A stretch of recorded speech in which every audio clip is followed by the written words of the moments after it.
This is the Hagmann and Hagmann report for today. It is Thursday, June 25th, 2015.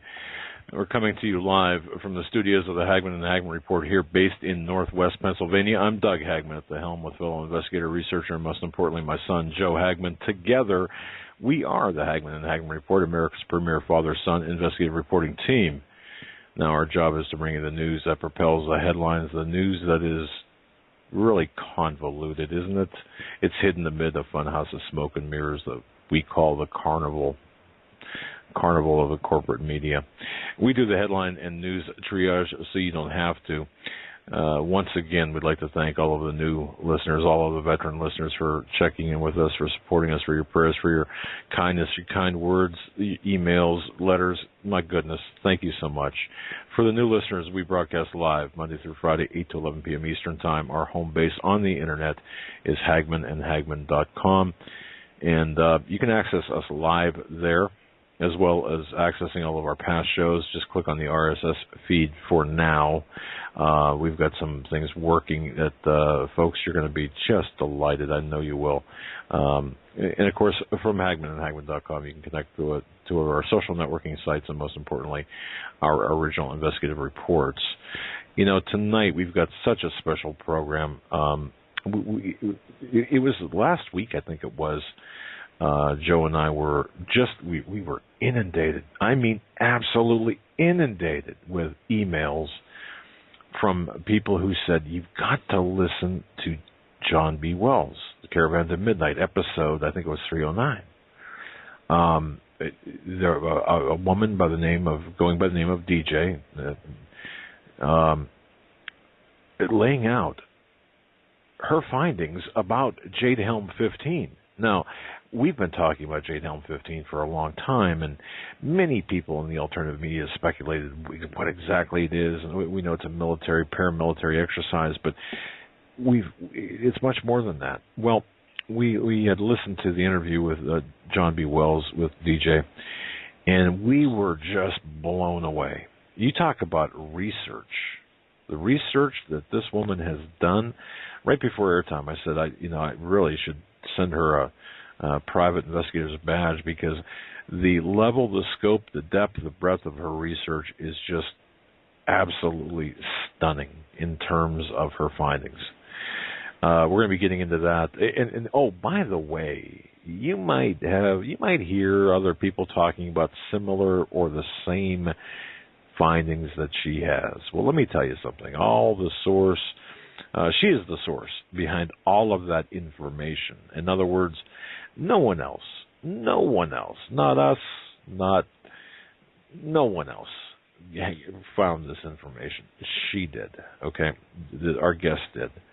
Our guest has a strong background in computing, system and network computing, things that, I would even know half the stuff what to pronounce. And Joe, I mean, you know her background. We know her background. We're going to present her for her safety as DJ. Now, ordinarily, and folks, let me tell you how this works very quickly. We do not accept anonymous people who hide behind anonymity, like false names or fictitious names. We don't go for that unless we know them. Number one, we verified their bona fides. We know who they are, and number two, there's a good reason for wanting to not provide their real name, and this guest fits both of those categories. So we have just no because problem. They don't want to use their name, right? Right. Yeah. Because what she's going to be talking about tonight, folks, is stuff that really set the intelligence community on its ear. I received some information from someone within a branch of the government who said, wow, the talk inside the Beltway about the findings presented by DJ's findings is pretty significant. So she does have a reason to not provide her full name. Again, we know who she is. We can vouch for her and verify her, and that's how this plays out. So, Joe, it's great to have you. It's a long day. Yeah, excited for tonight's show. We'd done We have done a lot of our own research and had a lot of shows and represented to information pertaining to Jade Helm. We've also had a lot of listener questions via email and calls concerning questions for Jade Helm. And let's just start right out, DJ. What is Jade Helm? What is Jade Helm? Yeah, or from your research. Yeah, or feel free to start out however you want to start out. Okay. Well, what the Jade 2, which is the Jade Helm, the Jade 2 system is an AI quantum computing technology that has the ability to use vast amounts of data being collected on the human domain to generate human terrain systems in geographic locations to identify or eliminate targets, insurgents, rebels, or whatever labels that can be flagged as a target on a global information grid in a network-centric warfare environment. In short, this will not be battles directed by generals and military commanders, but by a computer. Jade 2 is a network-centric, software-based AI program at the helm. Okay. I think I got what you said. For listeners who have not heard your interview with J.B. Wells, what you're saying here, DJ, is, if I understand this correctly, amid the flash bang of the military exercise, at the core is really this computer network. Is that right? This computer network that's going to be used for a specific purpose or multiple purposes? Multiple. It is a total command and control system. All right. What I can do, Doug and Joe, is go over the J2 system capabilities, but I want to preference the information you're about to hear in saying that, all the stuff we're going to be discussing, in my humble opinion, has been highly sanitized. Okay, and that is because I came to that conclusion because when you're talking about network structures and software and systems and components and modules, a lot of these papers don't get into specifics regarding questions that should be being asked that aren't being asked or answered. So I just want to say to your listeners that this information, I believe, has been highly sanitized for release in the public domain, which is where I found it. Okay. All right. Okay. The J2 system is capable of the following. It uses vast sums of information collected on individuals, groups, population-centric regions, large geographic areas, and or countries. Now, it gets a little hairy at this point. It then dumps that information into a module called the HTA tool, which then analyzes the data to develop an HTS or human terrain system. And that was all mentioned throughout those PDF slides that were released all over the internet. Right. Once the HTS system is established, it determines behavioral parameters for norms of individuals, groups, population-centric areas, etc.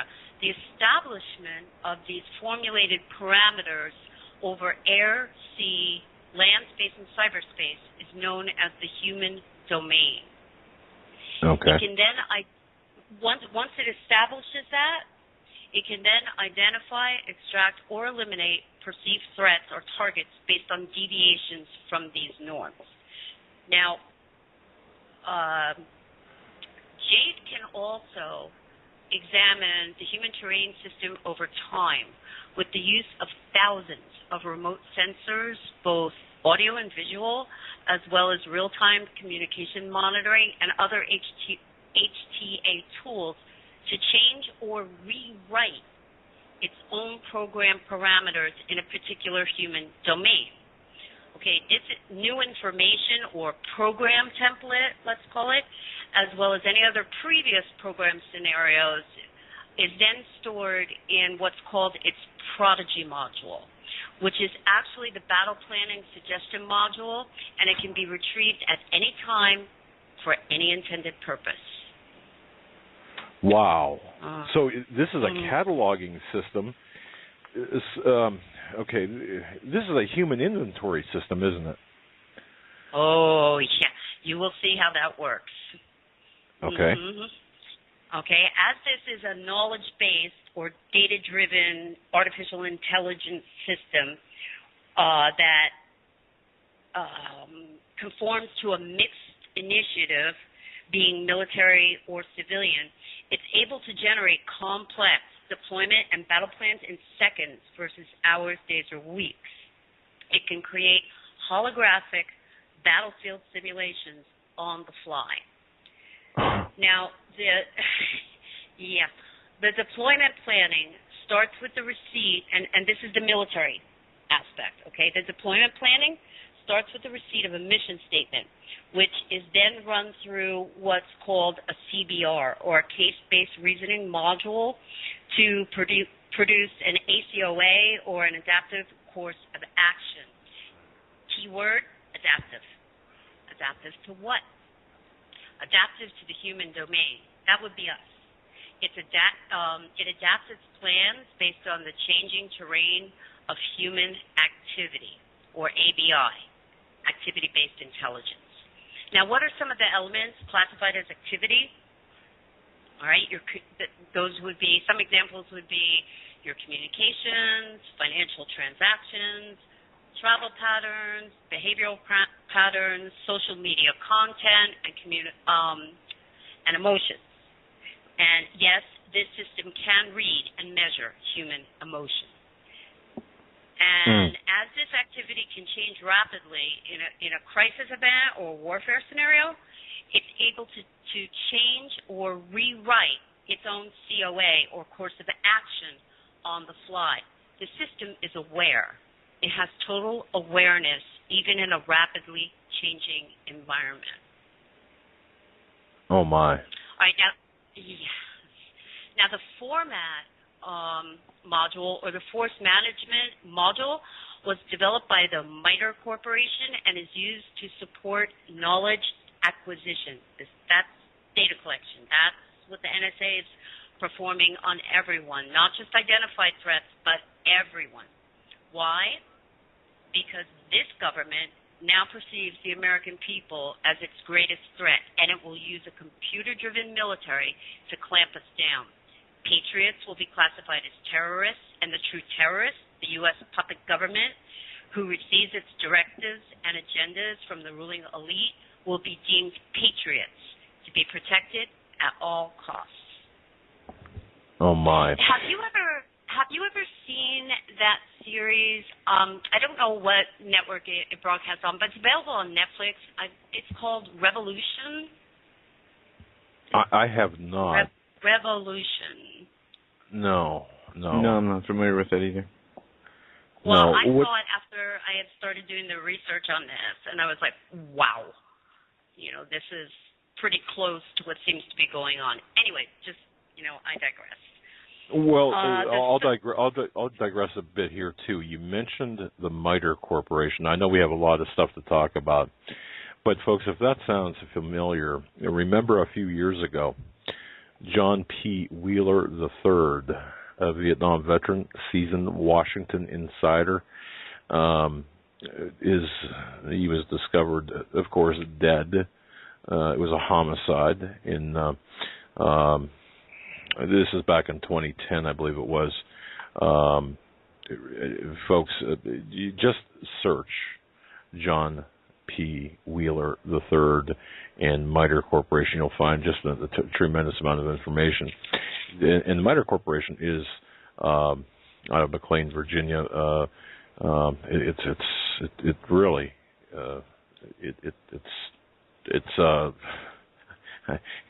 I don't even know how to describe it. I suppose it's an NGO. It's got offhanded connections to the Jason Group, and it's really a front for government research and other things. I just wanted to throw that in there, DJ. Sorry about that, but I think it's important that people know this, that things like the death of John P. Wheeler still unanswered. We got to connect the dots. So go ahead, sir. Go ahead, ma'am. No, thank you for clarifying that. Going back to the Jade architecture, the third module of this software system is called Parka. It is able to handle extremely complex structured queries against large databases or large data dumps. Have you ever wondered why no one's ever asked the question why the NSA is telling everyone they're only collecting metadata or meta tags? Yeah. Well, that's because they are collecting everything. Everything. Meta tags contain virtually no information or data in and of themselves. Okay, meta tags or metadata only have value if they're indexed to a much larger information source or file in these immense databases. Okay, and this, in my opinion, is just yet another example of deception through misdirection. Oh, we're only collecting the metadata. Don't worry. We're not collecting your phone call information or anything. Yes, they are. Now, J2 is a self-reactive, self-adaptive, self-modeling program for predictive force deployment. In other words, it can predict conflicts before they occur and react in a preemptive manner. It not only thinks in the present, but it can predict future events based on standard deviations of human activity. And these conflicts are not confined to a warfare scenario. The predict and preempt capabilities can also be applied in cases of preeminent social unrest. This isn't my opinion. This is stated right in the documents. Okay, it's incredible. Okay. You're talking about You're talking about abilities that are so futuristic. I mean, immense capabilities here, far beyond anything we've been able to, known existed. I think, right? Well, yes, but some of these capabilities have already been put out into the public domain. I don't know if you have a smartphone or, an iPhone or anything like that, but if you're typing something, it automatically assumes what word you're trying to type and puts it in there. I can't tell you how many times I've had to go back and, I always reread my text messages because sometimes they don't even resemble the message I'm trying to convey because it, picks its own words out and puts them in your text message. Ah, okay. All right. So that's a technology. That's just a tip. Mm-hmm. Okay. That's the little piece of technology, they let us have. So let's look at some of the other key functionalities or capabilities of the system. And this is J2. Okay, it performs high-level trade determination. It makes decisions regarding casualties and targets in line with the overall mission objective. Okay, it has total command and control in an information-intensive society. Command, from a military standpoint, command's a legal and behavioral standard of actions performed or not performed by military officers to which they can be held accountable. The JADE system displaces that standard from individual commanders and places it on itself. It takes a human element out of it then, right? Oh yeah, we'll see that as we go on here. Okay. Yeah. Have you ever wondered why the Obama administration has fired so many high-ranking brass? Oh, sure. Yeah. Yep. Okay. I think we just answered that question. All right. Okay. It performs machine interpretation of commander's intent. Now, what does that mean? All right. That's very ominous. What it basically means is, say a minor objective in a mission is obtaining medical supplies. Now, in the machine interpretation of commander's intent, it looks at this. It can look at this in a couple of different ways. Do we rob the pharmacy of what you need, or do we select the items and go to the register and pay for them? It's going to make an expeditious decision in that case, depending on the urgency of the mission. Oh. Does that make sense? It does. Okay. Expeditious. Expedition and efficiency, I suppose, would be two words that come to mind, but go ahead. All right, the system sits on a global information grid, which is, have you heard of that, the GIG? Is it anything like Global Unique Device Identification Database? It's bigger than that. Okay. It's bigger than that. And what this grid is flexible, scalable, and based on a dynamic architecture in order to support multilateral civilian and military operations. Let me see. Let me go down. Oh, here's a subheading from one of the papers entitled, it's just entitled The Tuesday Presentation. Okay, the process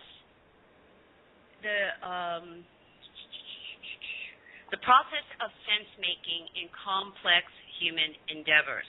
Quote, this approach uses a set of cognitive constructs that translates tacit knowledge to the focal knowing of the objective world, end quote.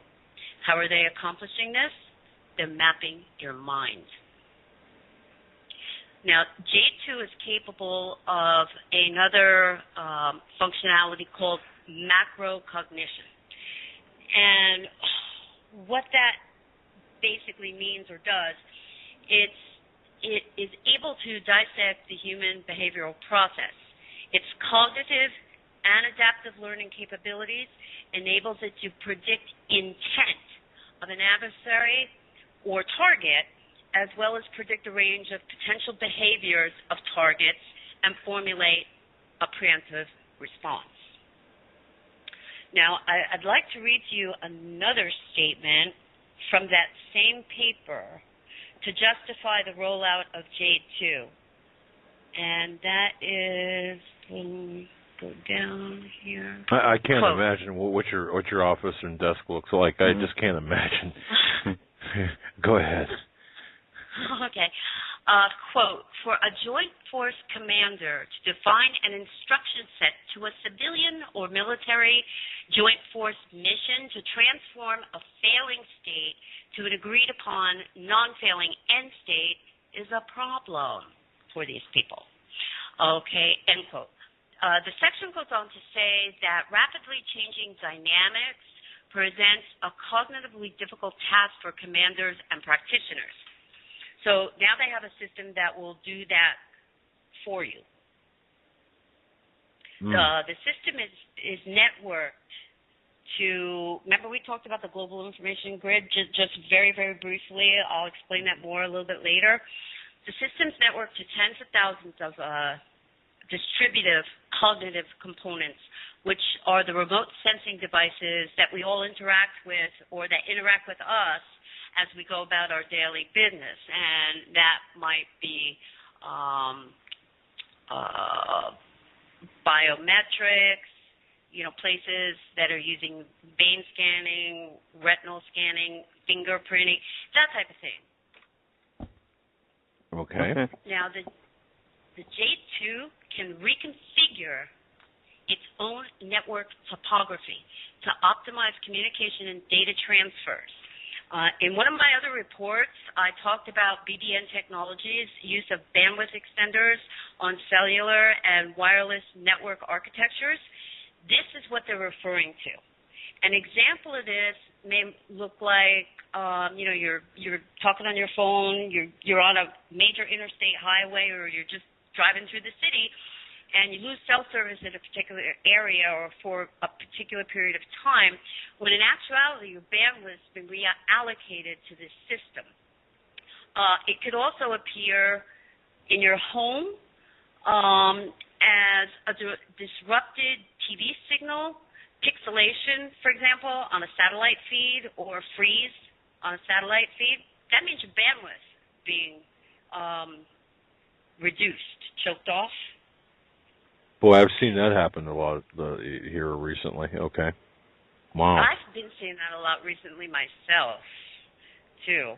But anyway, another command and control problem that's been identified by the proponents and the developers and the think tanks who are in on the creation of this system.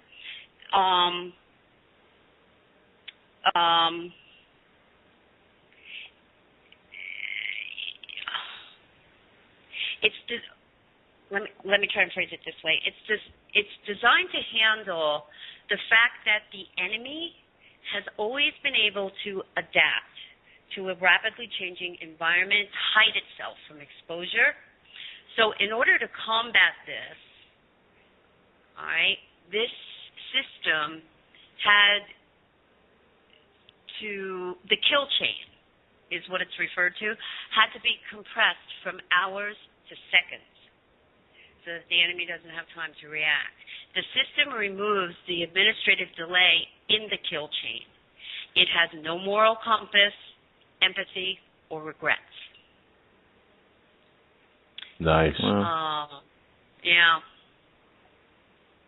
All right, moving on. It's intended to achieve dominance of cyberspace, cyber power, and cyber strategy. This capability will continue to evolve even though key technical, social, and information trends begin to stabilize. Right? Now, this goes to its adaptive learning function of the artificial intelligence. It will capitalize on social engineering for offensive, military, and civilian operations. In other words, this is a technical approach to the tactics employed in Nazi Germany by the Stasi, the brown shirts, and the SS. Okay. You know, if you rat on your neighbor, we won't kill your family. You know, if you give us information on, you know, this, that, or the other, you know, we'll give you extra food ration. You know, that type of thing that they used in Germany. Only this is coming from a technological standpoint. Yeah. It has a sophisticated decision support system for crowd control. With the growing civil unrest, not only in this country but around the world, this is going to be an integral aspect of Jade 2's deployment on the civilian population. Now, the hardware that this system's running on isn't your high-end supercomputer like a Cray or anything like that. It will be running thousands of processors on a single chip. This is, without a doubt, the direction these command and control systems are moving toward.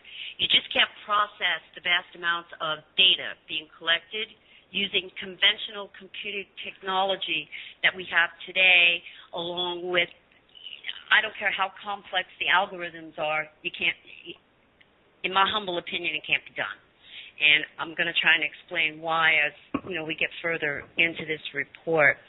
Now, it develops virtual modules based on repetitive types of crimes that can predict future crimes that have not yet been committed by individuals, groups, and then determine a COA or a civilian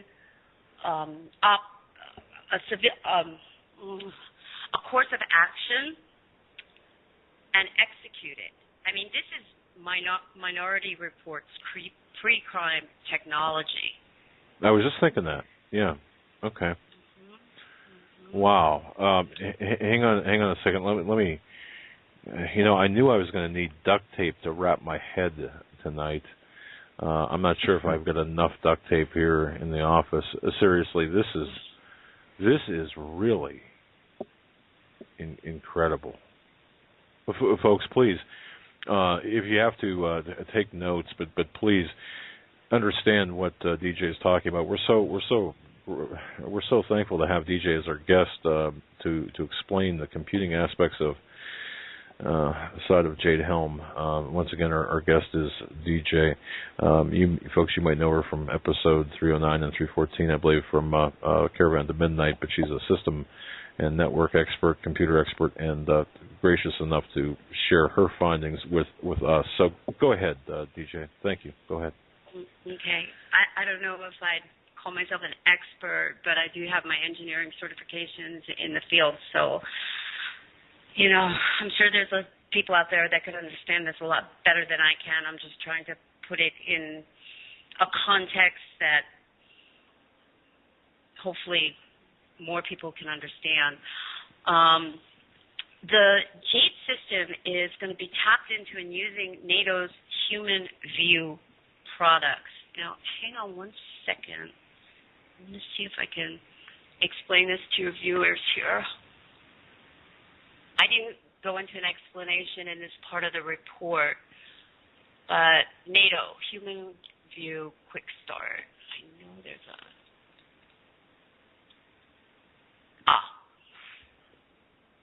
Human View concept, a conceptual high-level representation of the human component of the enterprise architecture framework. Constraints, sets of characteristics that are used to adjust the expected roles and tasks based on the capabilities and limitations of the system interfaces or humans. Tasks, descriptions of human-specific activities in the system. Roles, descriptions of roles that have been defined for humans interacting with the system. Human network, the human-to-human communication patterns that occur as a result of ad hoc or deliberate team formation, especially teams distributed across space and time. And then it goes into training metrics and human dynamics, which we're going to get into more in this report. So we can sum up the JADE 2 system this way. It is a self-organizing, vision-capable, expectation-capable, recognition-capable, situationally aware, emotion-intelligent, goal-oriented system. That's a mouthful, but sounds like Joe. It sounds like Joe? Well, no, I mean, wow. It almost sounds like a suit. I shouldn't say Joe. It almost sounds like a superhuman or something that's alive. It's artificial intelligence. It's artificial intelligence. Now, when I was doing all of the research, if I can share this with you guys, I kept recalling this demonstration that was put on by these MIT software engineers, and I think you're probably familiar with this.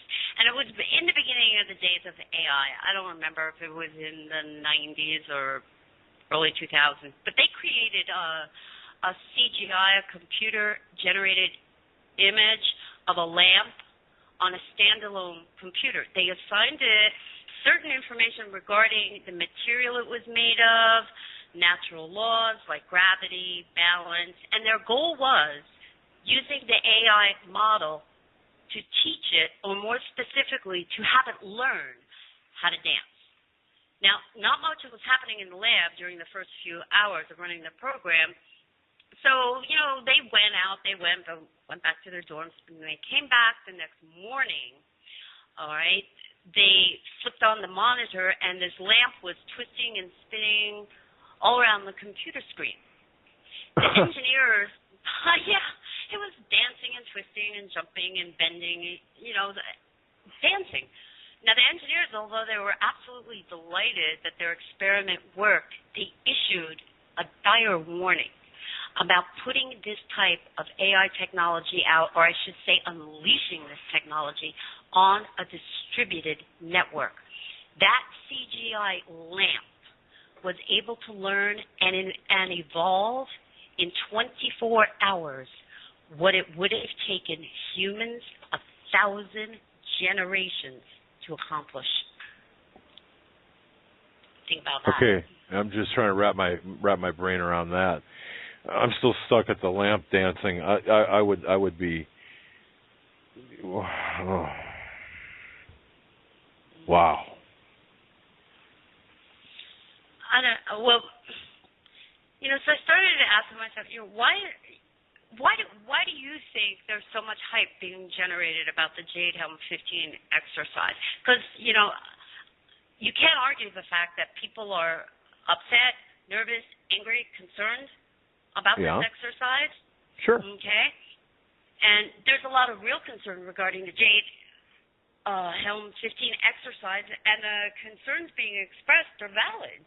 At first I didn't get too worried about this realistic military training exercise. I lived in New Mexico for over 17 years, and as long as I can remember, the blue helmets, the German guys that come over here, were conducting exercises in the national parks in the open space out in New Mexico. Now, I came upon the so-called PDF that's now proliferated, the internet everywhere, in late February, early March, and was somewhat perplexed by the information it contained. First off, never before has a military exercise of this scale been conducted among the civilian population. Now, here's a little story. Early in April, I think it was April 2nd, I had to fly back to Albuquerque, and as we were taxiing to the gate, I noticed, lots and lots of Ospreys, Blackhawks, and even some Apaches on the Kirtland tarmac. Now, what struck me as odd was these aircraft were all painted in a flat black paint with no markings whatsoever on them. It's not odd to see military aircraft at an Air Force base, but for as long as I can remember living out there, not too far from the base, they were either gray, like this camouflage tan or camouflage green paint on them. And I stopped to visit, a man I've known for years and years and years. He's a full-bird retired Air Force colonel. He filled me in on the paint in the absence of markings, and he said, they do that to the aircraft, he said, when they're going to be using them in special operations, either exercise or deployment, and he said I'd asked him about Jade Helm, and he said he hadn't heard much about it. He had heard of it, but, wasn't too familiar. So when I filled him in and told him what was in the PDF document, he told me I must have misunderstood whatever I read or whatever I heard. And I said, no, look, here, it's in here. This is what they're doing. At least this is what, the military SOCOM PDF says they're going to be doing. And as he read it, he just, I could see like the breath go out of him. And he just sat there and shook his head saying, they can't do this. And this man's career military, he loves this country. And he's really, for quite some years now, has been deeply troubled about how far we've fallen, from where we came. Sure. Wow, though. I mean, okay. And I heard you say this on Caravan to Midnight with John Wells. And I did check with, I have one pretty good source. I wanted to verify the markings, do they, what you said, they paint they black everything out. But basically, they paint the aircraft or whatever, the assets black and take off the identifying markings and what have you. And I verified, not that you need verification, but I verified that with my source.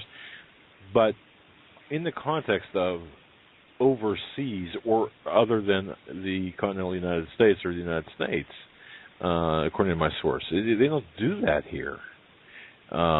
Is that what your source kind of was suggesting? That doesn't happen here in the United States, this kind of stuff. No, you're right. And that's what, I assumed he meant overseas. So, what started running through my head is, with this military exercise, why are these things all black if they're going to be using them for the military exercise? It didn't make a lot of sense to me. Right.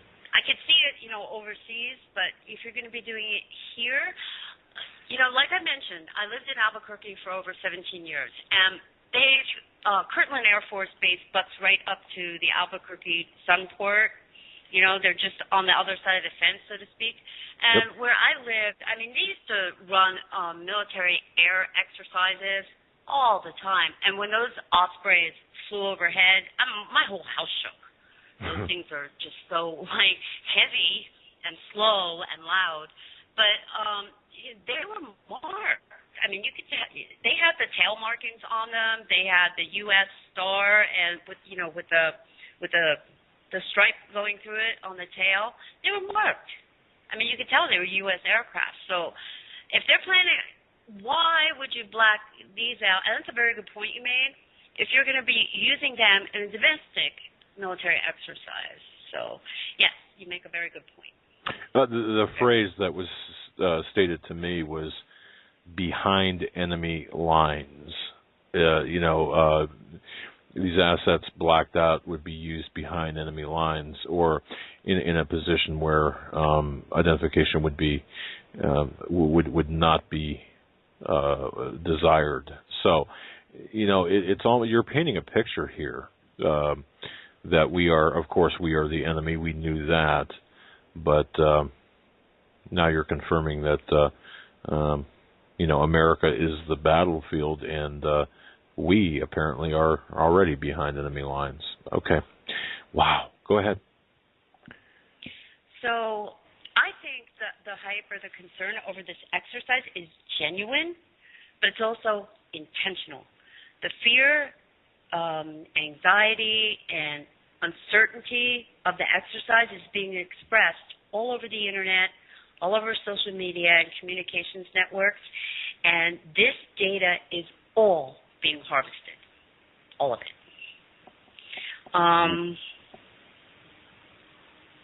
Every written word, every article, every blog post, every tweet, every social networking item is being collected and analyzed. Yeah. Not only that, they put out, through their cyber social networking task force, they pay thousands of people to also post on message boards and comment sections, provocative comments and other things to gauge responses and to get an indication on where people stand, where the public stands on particular issues.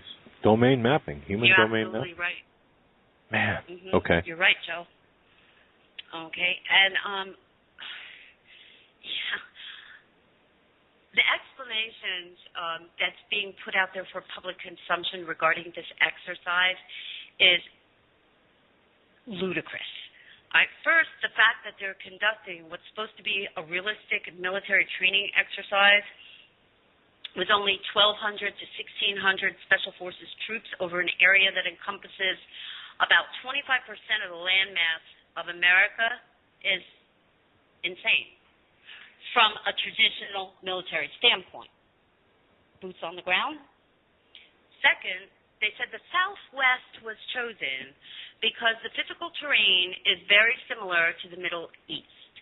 So then why has Louisiana, Mississippi, Florida, and some other states, I think now to date, been included in the exercise? Good question. Third, it was stated that these training exercises are necessary to better prepare our troops for unconventional warfare overseas.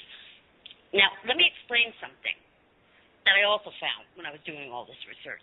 Jade Helm is not a new concept. It was used in Iraq and Afghanistan in 2012 and 2013. I read the unclassified mission report after the Jade Helm operation was executed over there, and it was touted as a huge success. This is great. It works. Voila, we have a great strategy we can now put in our portfolio. It's my understanding that when the military successfully performs an operation, as they did with Jade Helm in 2012, 2013, it becomes a warfare policy doctrine or strategy. So why the need to train for it again on American soil amongst American civilian population? The line of bullocks we're being fed coming out of the public relations spokesperson for Jade Helm 15, what's his name? Mead, I think his last name is. Okay. Okay, yeah. We have to, the line of bullets he's shoveling down our throat, that we have to better prepare our troops to blend in with the indigenous people in a foreign country is also ridiculous. if you stop to think about what he's actually saying in the context of what this operation is going to be doing. First of all, how is training U.S. troops to blend in with U.S. citizens that look like us, talk like us, and have the same cultural memes as these soldiers do, going to help them train to blend in overseas with people who don't look like them, speak the language, or have the same cultural memes? Does this make any sense? No, it doesn't. Wow. No. Not with the picture we're given and the story we're told. Yet the media just buys this hook, line, and sinker, no questions asked. Many in the alternative media, when you talk about this, they poo-poo it and say, "Oh, this is woo-woo stuff," and okay, well, just use your noggin, think, and there you have it. Great point. Okay. Yeah, think for yourself. That is the most important thing. Get rid of mainstream media news. Don't listen. Whatever they're telling you, in your mind, turn it 180 degrees, and that's probably what's actually going on. Yeah. Anyway, that's pretty much been my take, over the last several years with the mainstream media. So, what's the real reason the Jade Helm exercise is being conducted? Well, first of all, I think it's pretty obvious that one of the reasons why it's being conducted is that it's a giant psyop. Okay, this is not to rule out the possibility, though, of this going live. It's creating the exercise, let's call it, because it technically doesn't start till July 15th. It's creating a range of emotional responses pre-exercise execution date on the civilian side, as well as a force management response on the military side. I think they want to be able to determine how well they can socially engineer the public before an event occurs and how well the system performs in handling predicted scenarios. The J2 program's been tested in limited areas, and if I recall, and I did go back and check this, the papers I read indicated it was tested in Haiti during the earthquake, and I believe it was also used during Hurricane Katrina. I want to say Sandy, but I think it was Hurricane Katrina. Now, I think that this Jade Helm 15 is among other horrific possible scenarios. It's a system rollout. They're going to be running it through its paces to see how well it performs over a large geographic area with a dynamic human terrain. And if something goes sideways with this, Doug and Joe, with this exercise, people die or there's extensive loss or damage to private property, they're going to offer up some soldier or some commander for the chopping block, and we're never going to hear anything about any of these casualty losses being due to a programming error or a problem with its thinking and execution functions. Wow. I see where I can envision different scenarios where that is very possible. When you look at the totality, the scope of this operation and all the potentials, because even in the smallest police action, if you will, myself, I have a limited familiarity with, for example, I'll just say the Pennsylvania State Police, when they do a specific operation, a simulation, a drill. There are a lot of things that can go in different directions, and the politics behind that. Okay, I don't want to bog us down. I get that. No, but just look at over the past 3 years, the drills that they've run, these military and police drills that they run that have gone sideways. 9/11 should come to mind. But Yeah. You've got the Boston, this Yep. yes, this In London Sandy also. Hook. Yes, the 7/7 bombings in the subway in London. That was a drill. And just like this is a realistic military training exercise. So My I don't word. know. Okay. So just to be clear here in the first hour, as we're within minutes of the top of the hour, the backbone of Jade Helm 15, if I understand this correctly, the backbone of this rollout is actually Jade 2, which is not new, or which is a system. It's a computer network system. It's an artificial intelligence computerized system. Yeah. That's what you're saying. Jade 2 is at the epicenter of Jade Helm, and Jade 2 is this AI type of programming network system, computer monolith, Leviathan type thing, right? Beast. Yeah. But the Jade 2 is part of an even bigger command and control system that goes beyond military applications. Okay. It goes beyond military applications. Okay. Sorry. Go ahead. No, go ahead. All right. And this system is global in scope, and it is network-centric as well. And that system is GEOINT. That is the Geospatial Intelligence Network. Everything J2 is and more. That's related to the Geospatial Intelligence Agency, headquartered in the Geospatial Intelligence Agency. That's the agency behind this? Well, there are several agencies working on the Geospatial Intelligence Network. But to answer your question is that, yes, I believe that they were at the core in the beginning. Okay. But this thing has grown so big that, there is no one command and control for this global Geospatial Intelligence Network anymore.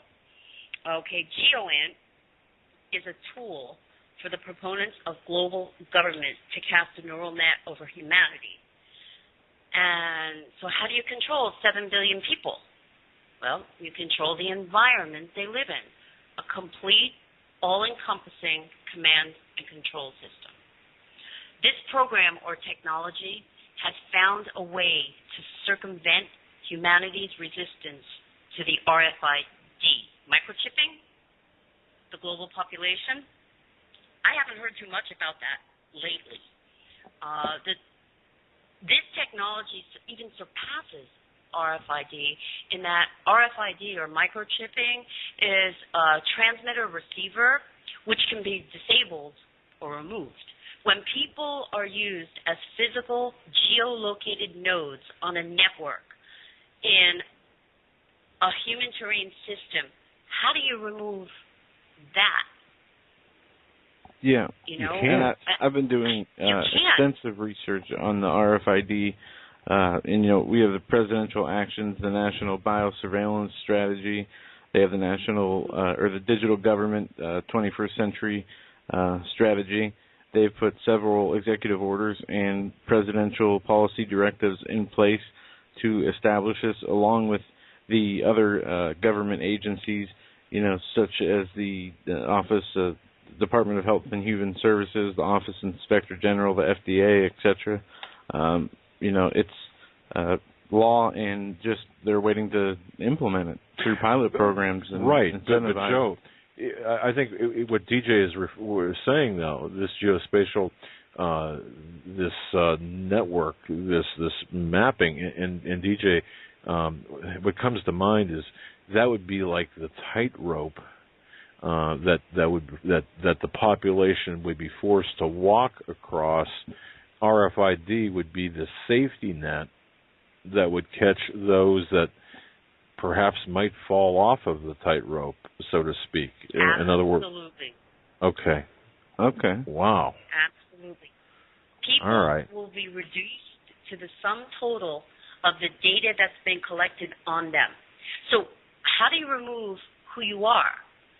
And that's the people you know, your family and personal relationships, your financial profile, your educational background, your political, religious, and personal interests and associations, your travel and transportation habits, and the list goes on.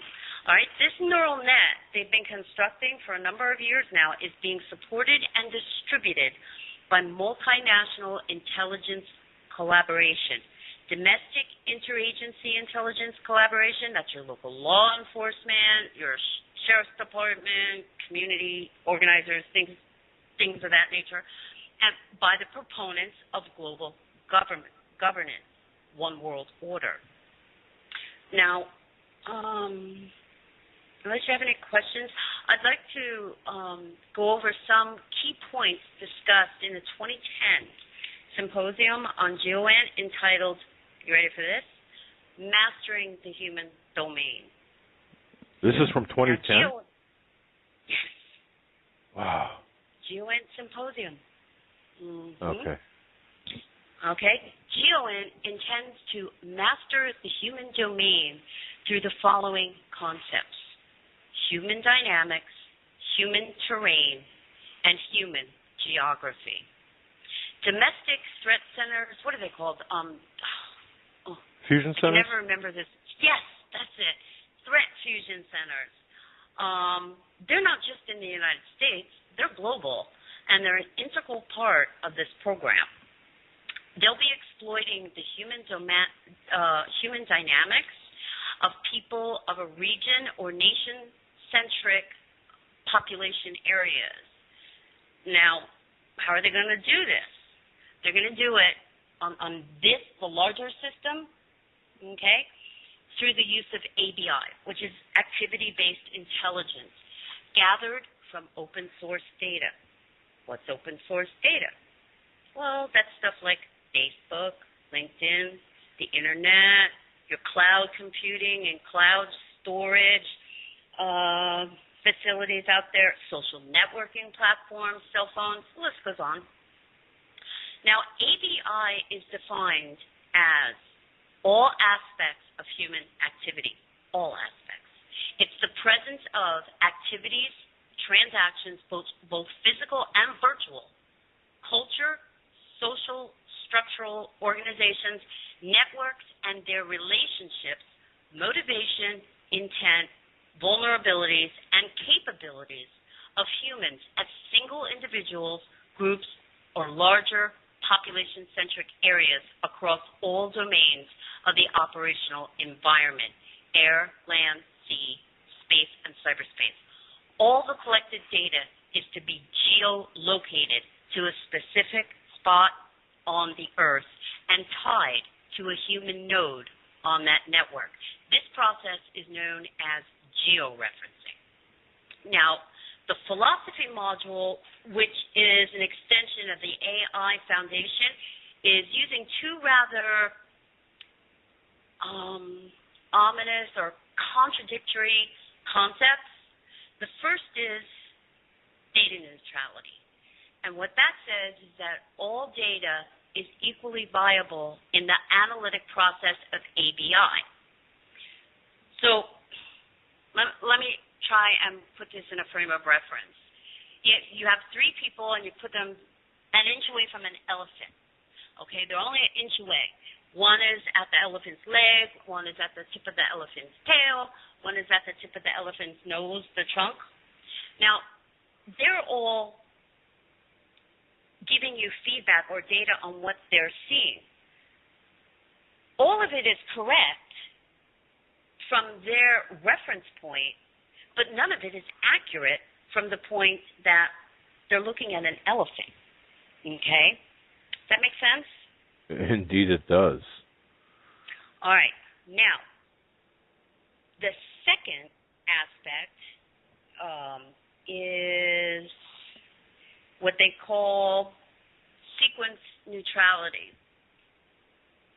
which states that not only is all data viable, as we pointed out with the elephant example, okay, but no matter how the data is sequenced, it is equally viable. Let me try and put this into context. Okay, all right, let's take two sentences, and this is the best example I can do off the top of my head here. One sentence or one string of words, one string of data. Will you do it? This is an action. Now you take that same sequence of words and you change them around to say, do you will it? Now this is an intent. Now according to this neutrality and sequencing philosophy they're using, both of these data sets have equal value, even though the original phrase may have been, it will do you. All right? They explain that this is how the system is able to generate answers to questions that haven't been asked. I would go one step further and say that this is generating answers to questions that never existed in the first place. Ooh. Think about that. Ooh. Sequence neutrality. Neutrality and data neutrality. All right, and the excellent way you framed that.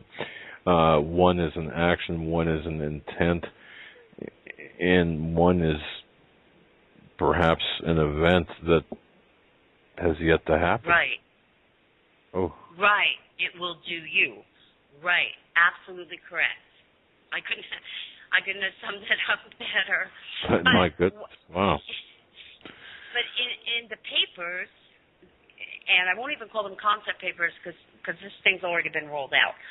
In the papers it said that all of these sequences are equally valid in the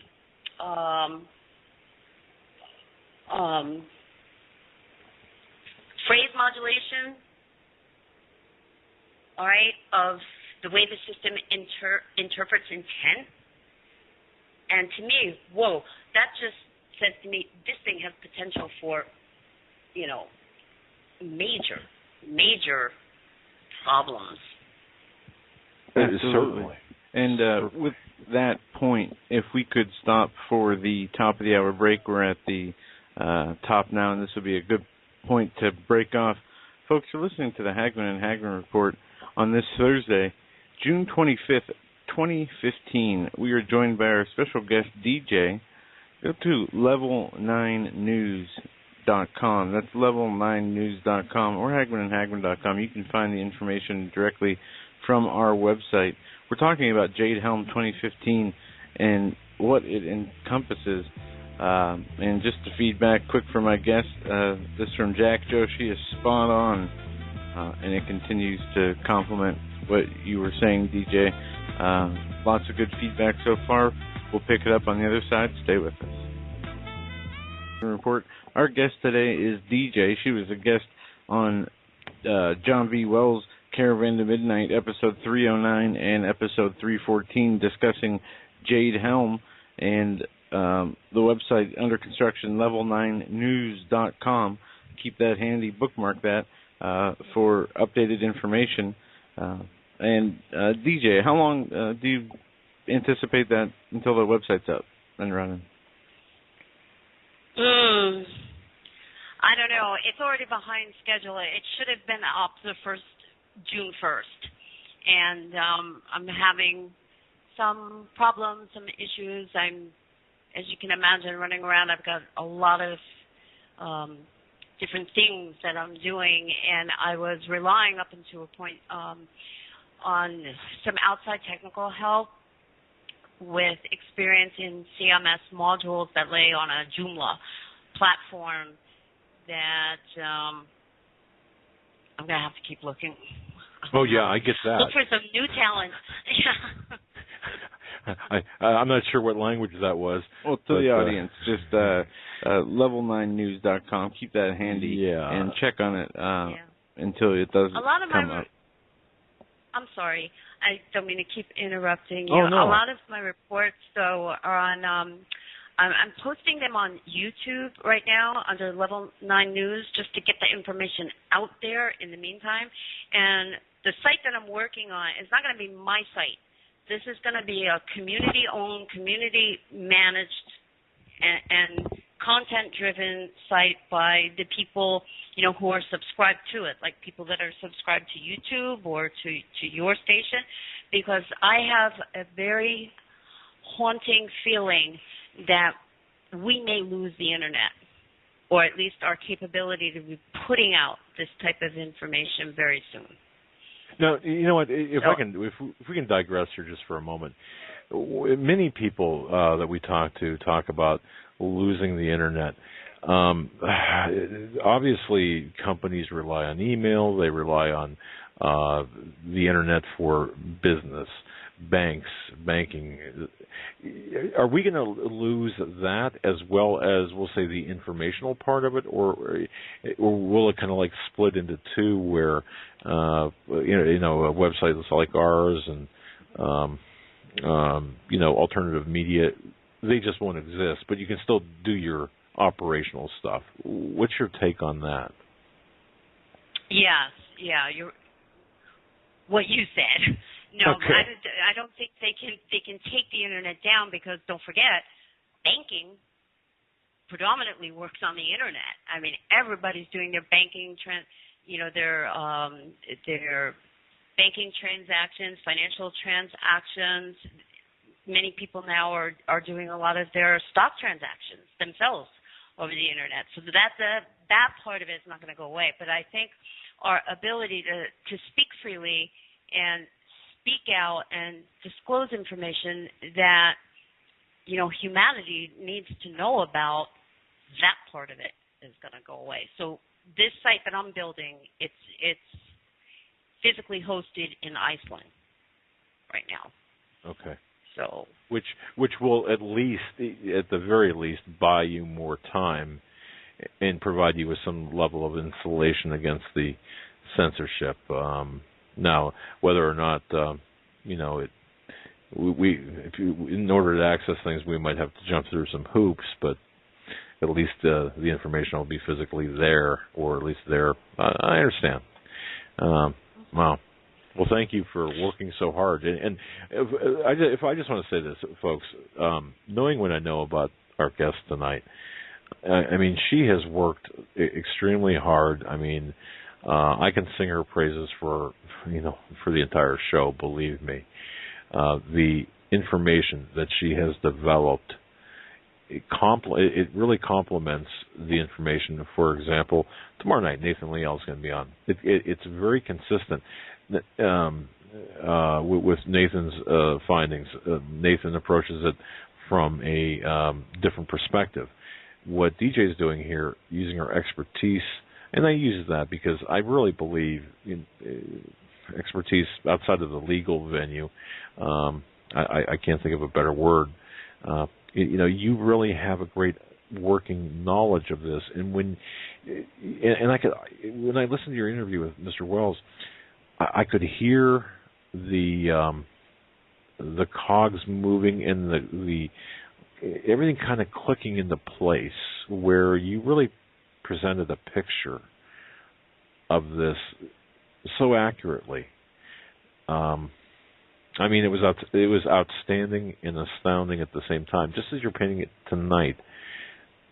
Thank you for doing so, and you worked very hard to do so. So, folks, please, understand that our guest really, really has done her homework, done her research, and really is to be commended.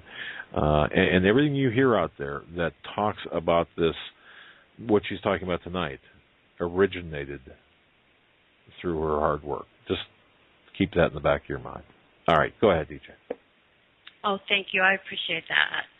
And I want to apologize to you and your audience if I'm just throwing so much information out there so quickly.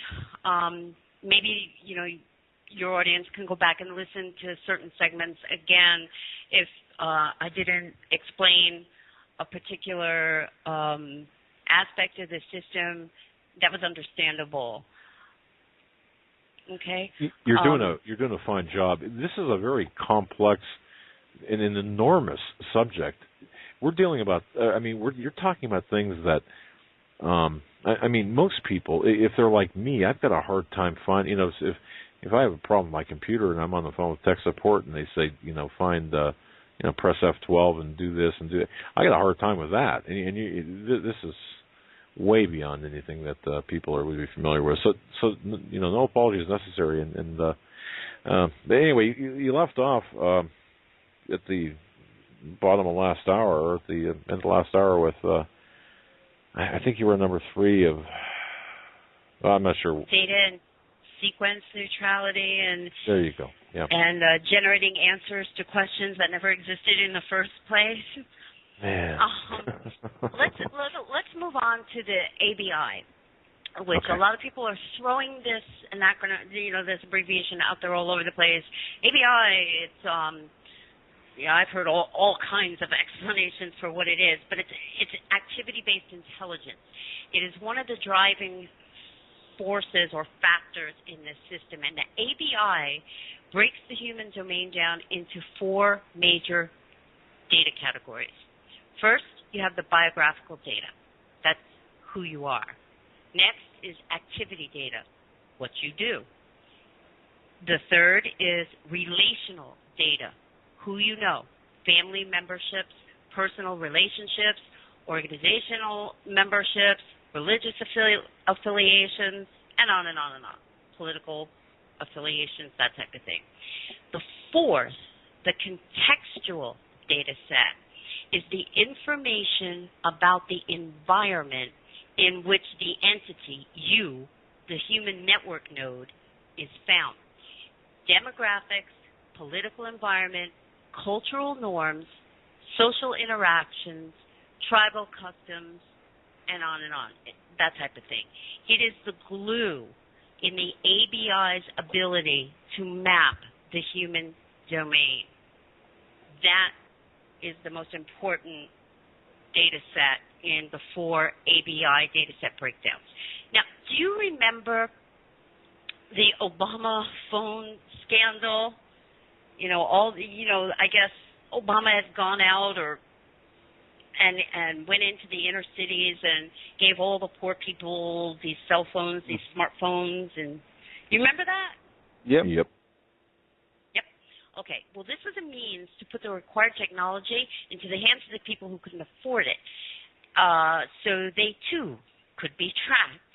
It doesn't stop there, though. Bill Gates and Mark Zuckerberg are on a quest to bring the internet and Facebook and wireless cell phone technology to the people of third world nations. Now, do you think they're doing that out of the goodness of their heart or out of compassion? No. The plan is to data collect and track every person and every piece of data associated with that person on the planet. Now, one of the presenters in the GeoInt Symposium commented flat out, quote, "If you're not collecting all data, you're not going to get a good human terrain," end quote. Think about that. That makes sense. Think about that in the context of Mark Zuckerberg, the Obama phones, free internet to the Indian reservations, like out where I live. Bill Gates had this big push. Let's bring them internet. Let's give them computers. Okay. Yeah, I couldn't understand why he spent hundreds of millions of dollars doing that. Now it all makes sense. Now, the system is able to decode information to find the signal in the noise. Translation? Data encryption is no longer an issue for them. There will be no aspect of privacy when the switch is flipped on this thing. Human beings will be used as nodes and sensors on this network, and in addition to the vast amounts of hardware-based sensors and nodes already being used on the network that compromise the global information grid. The technology, this GeoInt, is so vast and all-encompassing in this whole concept of mastering the human domain that there are brand new technical fields emerging from this technology. And a couple of these areas that I found interesting were, one, human geographers and human cartographers, mappers. These are just a couple of the new professions that have been identified and staffed. Their role is to develop a tapestry of all aspects of human behavior, human emotion, and human reactions. Mm-hmm. And folks, you thought the census was invasive. Okay. All right. Mm. A common tagline that I found, or theme going throughout this GeoInt symposium, is that there are actually too many people, they feel, involved at the geopolitical level. They're specifically referencing government and military decision makers to determine, quote, who is actually in charge, end quote. They intend to eliminate this uncertainty by placing an AI-based network-centric global system in charge. Now, the fact that the system can be and will be used to kill people was emphasized in a statement by one presenter stating, quote, that's the price you pay for the advancement of this technology, and we're willing to make those sacrifices, end quote. Okay, it depicts... Say what? Price. Yeah. That's kind of like, who was it? They were asking, some commentator asked, I can't remember which head of state it was, but she said, 500,000 children and women have been killed, referring to the skirmish in the Middle East. Do you think that was worth it? And I don't know if it was Madeleine Albright or... Madeleine Albright, yep. Okay. All right. Her response was, yes, we think it was. This is the same mentality you're dealing with the people that are, spearheading these symposiums. The featured speakers, same mentality. Right. Okay. So, well, if I can stop you there, how are we? Okay, this system you just mentioned about terminating people, killing people. I don't want to sanitize the term, outright killing people. What would be the method? I mean, would they use? Is there something built into the system that would be used to exterminate, kill people, or is that just a tool to round them up, identify them, or round them up, or just kind of like put a digital X on their head, basically, and the actual termination or whatever the disposition might be would be done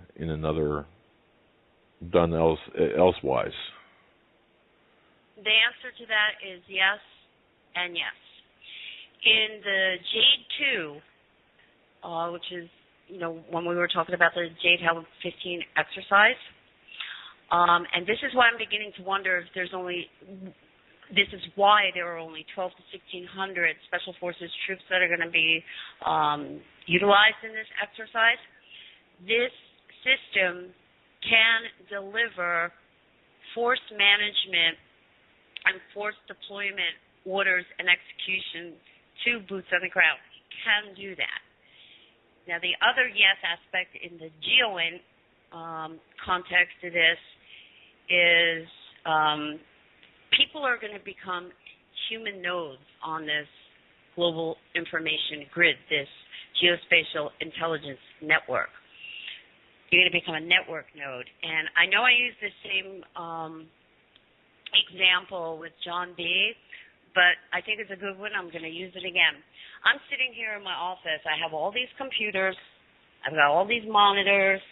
I've got modems and routers and printers they're all on my network. So if I go to my network map in, say, Windows, I see all these devices on there, these people on there. Now, I can walk over to my printer, and I can pull the Ethernet cable out of the back of that printer. Now I look on my network topography map on my Windows system. Poof, the printer's gone. It's gone. Doesn't exist. Yeah. Doesn't exist. Exactly. But I'm sitting here. I'm looking at it. It's sitting right there across the office from me on another desk. It's sitting there. But I can't interact with it. It can't interact with me. It can't be maintenance. Nothing. It's if it does not exist virtually. So if they can remove human nodes on a network from a virtual existence standpoint, if you can't buy, if you can't sell, if you can't work, if you can't obtain life essentials that you need, what do you think is going to happen to you? Yeah. You're going to be as useless as the printer, or you're not going to be able to print. Well, you're not going to be able to exist, basically, within that system, within the network that you have just been unplugged, from which you've just been unplugged. Right. Wow. Remember how we talked about how do you control 7 billion people? Through complete command and control of the environment they exist in. That's how you do it. Okay.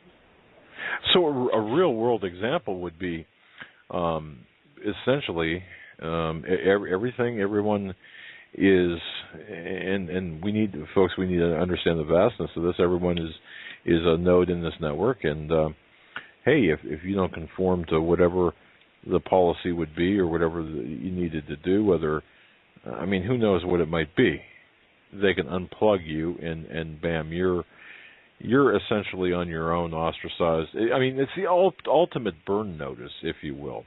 Yeah. It's worse than that, but okay, I gotcha. Now, there was a segment that was presented by Doug Weinstein at the Office of the Undersecretary of Defense Intelligence, and he, in his little segment, he stated that there is a growing need for more data collection to better define the human dimension or the human domain. Now, the latest MSN and political hype regarding NSA spying has been removed from the Patriot Act. This is a smokescreen, Doug and Joe. I'm going to tell you. Actually, it's an outright lie. The network architecture is already in place, and the data dumps are being done automatically now. Computer systems don't abide by legislation. Okay? They didn't spend billions and billions of dollars on this technology. Excuse me. Only to pass a law demanding that we shut it down. The NSA data collection is not going away. It's being taken over behind the scenes by the Geospatial Intelligence Network. GeoInt's objective is to achieve centralized command and control over humanity. That's their goal. Now, as I mentioned before, every human being will become a node on the global information grid from a network-centric standpoint. And from a material standpoint, which you mentioned early on in the show, they'll become a human inventory item. The system's also been collecting biometric data on everyone. This is required so that... I'm sorry? No, I said, they have, and they've been doing this for a long time. Yes, they have, Joe. You're right.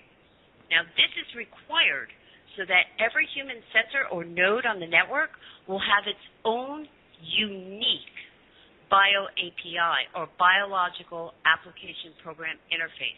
This is how they will circumvent RFID or microchipping. Think about that. Okay, now, hold that thought, because what you just said there, they would circumvent or are able to circumvent biochipping or putting a physical chip in a person through this process, is what you're saying, right? Right? By creating a specific and unique bio-API for every human being that is, let's say, plugged in to the network. Okay. And like you mentioned before, well, they obviously can't get all 7 billion of the 7 billion people on the planet plugged into the network. You know, like you said, they have a fallback in the microchipping. Right. All right. Okay. That makes sense. Especially, okay, from a logical point of view. And I'm thinking this through. The people who really are awake to what is taking place are going to obviously put up roadblocks, restrict, attempt to unplug perhaps themselves. You know, be that unrecognized printer on the desk. Yet, by doing so, okay, I mean that's fine. They'll self-destruct. Right, or the other aspect would be the chip. I mean, either way, they've got you. They found a way around it. Yeah. Okay. All right. Now the GeoIn system, the big one we're talking about now. This will develop and execute directives based on its interpretation of, get this, political will. They're not referencing the political will of nation states. There won't be any anymore. They're talking about the political will of one global centralized government. Who would run this? Or where would this be? Is this too premature to ask where this would be? I mean, who would run it? Where would it be? Well, it's kind of like if you think about the internet, who runs it? Nobody runs it. It was designed that way by DARPA. Nobody runs it. You can remove nodes on it, on the internet network. It has no impact on the network whatsoever. So the best way to explain this is that it's everywhere and nowhere. There is no centralized point, but these evil geniuses that came up with this, these are the proponents for global governance. Okay. All right. So it's a cabal of global elite, right? Essentially. Okay. I get it. All right. Although it's everywhere and nowhere, the information has got to be consolidated or centralized in order to be managed, right? And it would be managed at the highest level. Yes, okay. But just like in cloud computing, it doesn't have to be localized or centralized in one specific point. It could be distributed over vast numbers of these data dump facilities all over the planet. Okay. Okay? And they all interconnect. So it doesn't have to be all in one place. So the system is able to change natural outcomes of human activity by predicting human behavior and reacting to it before it occurs. Now, two main, and I won't actually call them system modules, they're more or less concepts that were developed by these think tanks the government contracts with.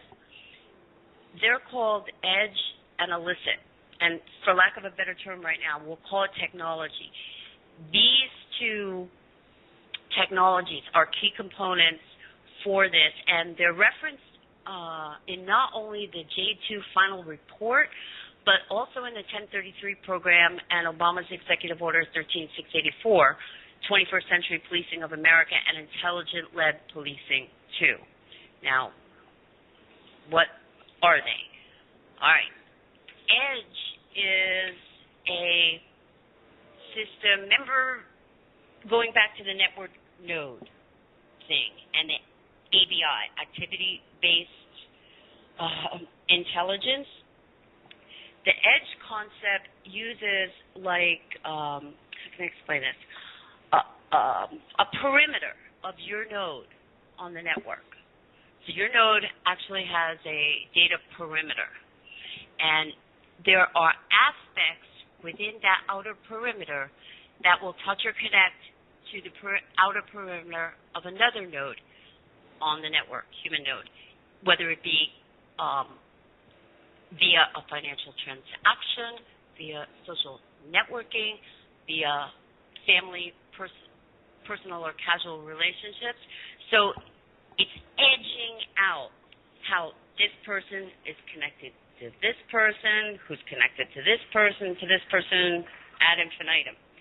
Now, illicit, this technology, or I should say concept, is what is the driving force between the 1033 program and Obama's Executive Order 13684. And it is also a think tank collaboration for information sharing and trust between law enforcement, community organizers, emergency responders, etc. Can we say earning what is it? Earning the trust and gaining the trust of the people in Afghanistan. I know that for a while that was the main earning the hearts and minds of the people. Right. That's what it was. Earning the hearts and minds.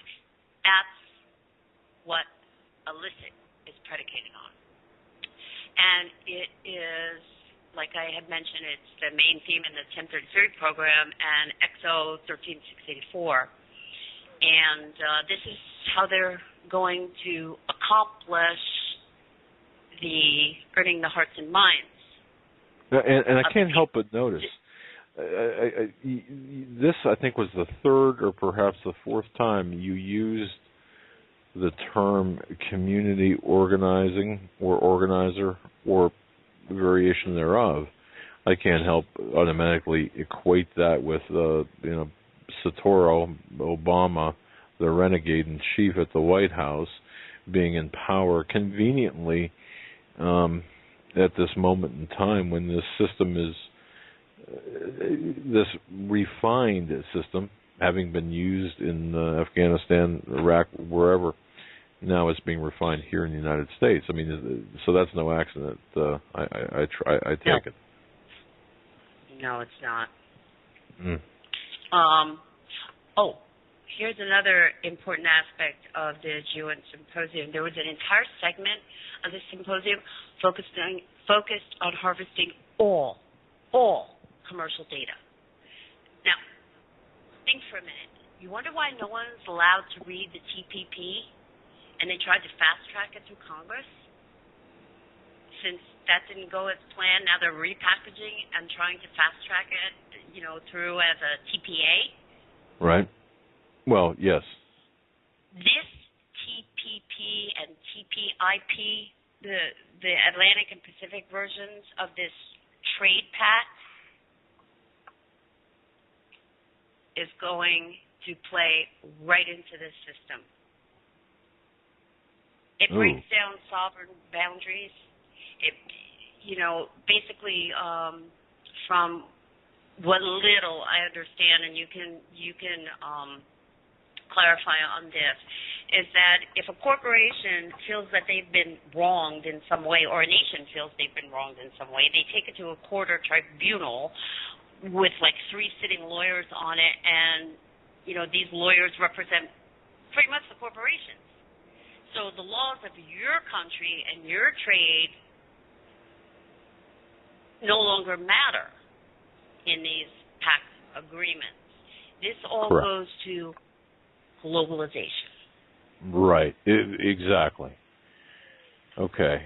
Now it's even, the dots are connecting even further out with tangential or seemingly tangential programs like the TPP. Isn't this interesting how this is all falling into place? Okay.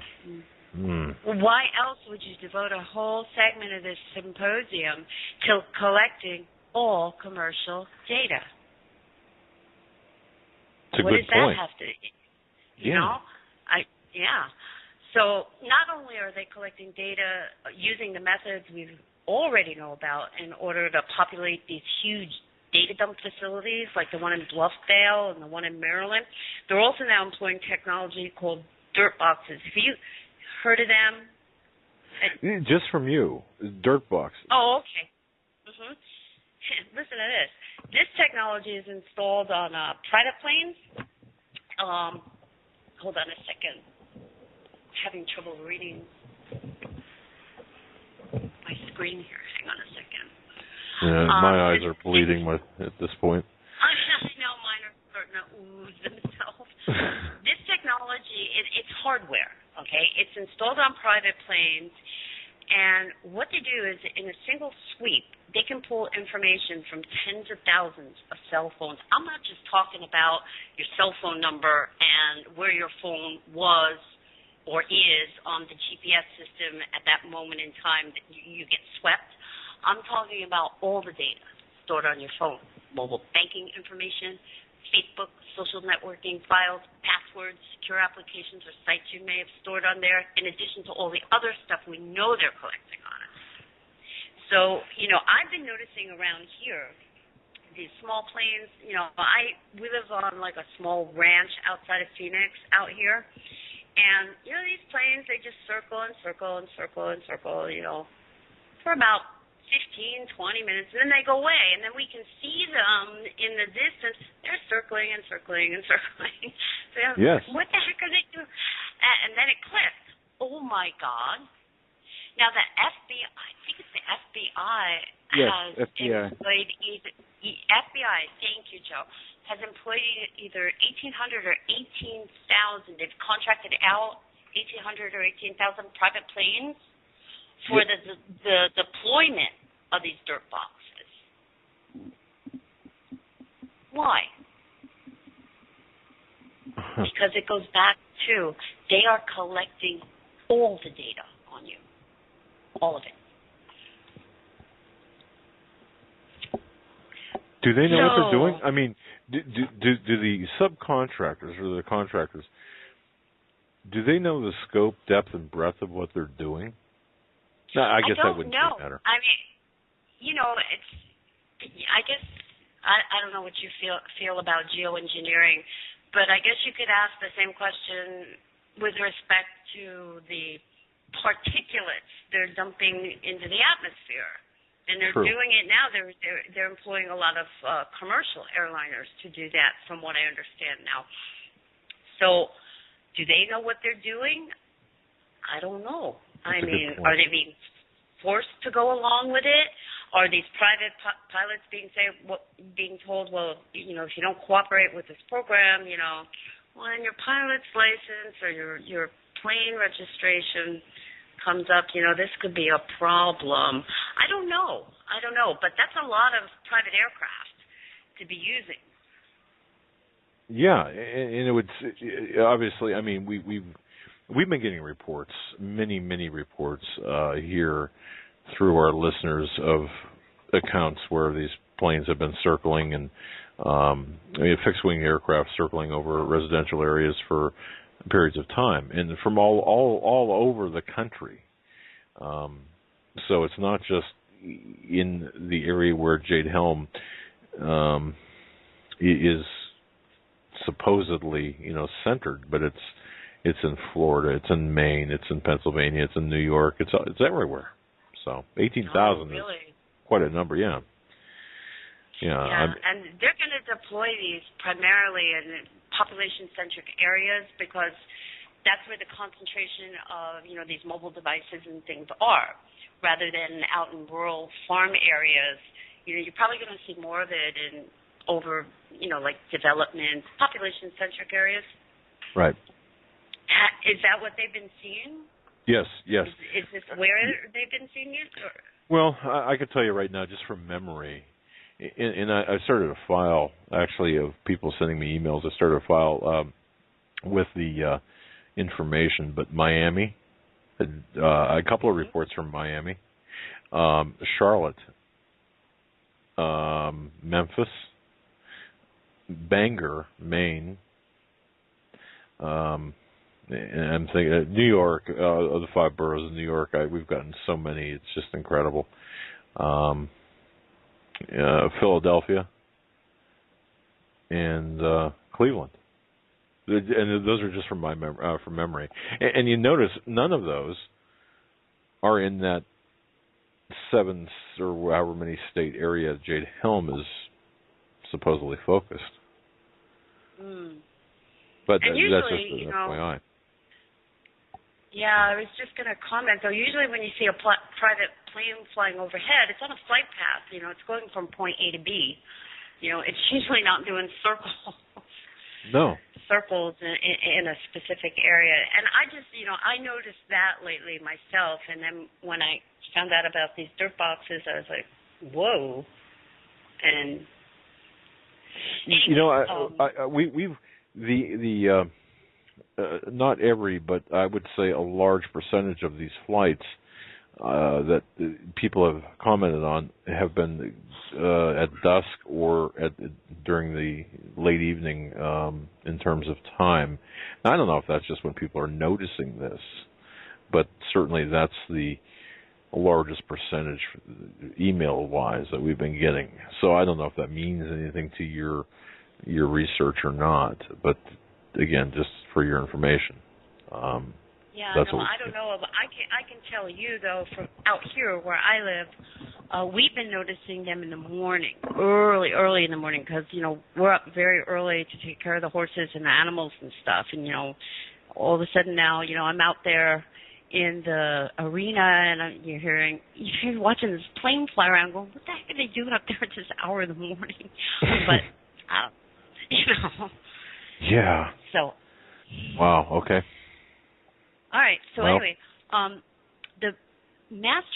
getting back to mastering the human domain represents a shift in focus from nation states to individuals. GLN will put a clamp down on individuals, groups, or population-centric areas before an event, demonstration, or rebellion occurs. Now,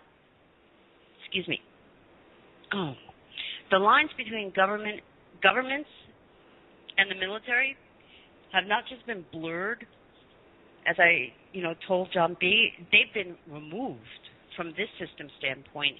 If there is still any doubt about this, I'd like to read this from the SOCOM/RSOF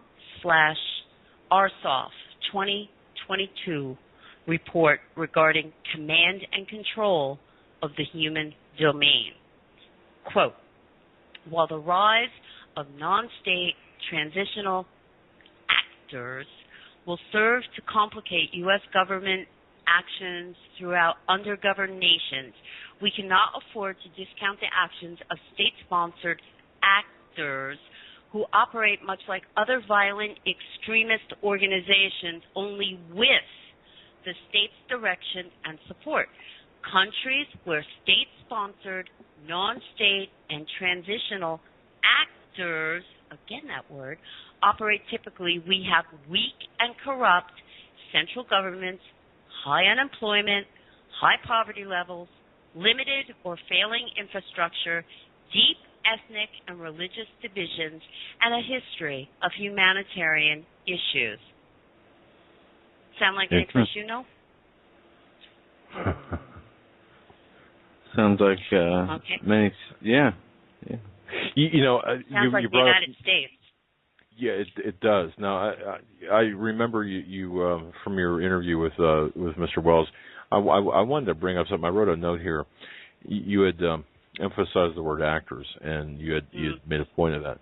Now, in my capacity as an investigator for the last 30 years, a lot of law enforcement reports, especially at the federal level, surveillance reports will use the word actor in place of or interchangeable with subject or person of under surveillance, or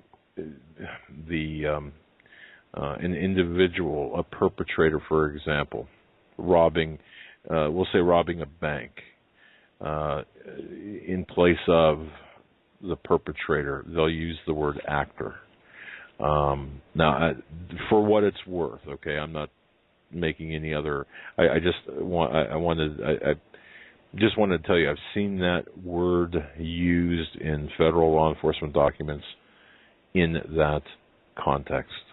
So it does kind of denote an element of criminality. It denotes an element of law enforcement interest, for what it's worth. Well, what it brings to mind for me, not having a law enforcement background, is a lot of these drills and stuff that we've seen happen and go sideways. It's been uncovered by shows like yours. A lot of people in the alternative media, coming out pointing out that these drills employed the use of actors, correct, agent provocateurs, in these events. Yes, yeah. I did not mean to say that it was exclusive. So it could be very much interchangeable as well, and consistent with your assertions, if you will.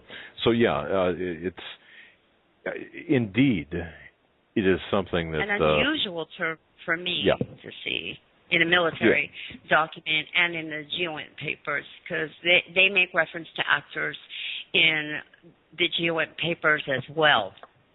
And I just thought it was an odd term, to be putting in there.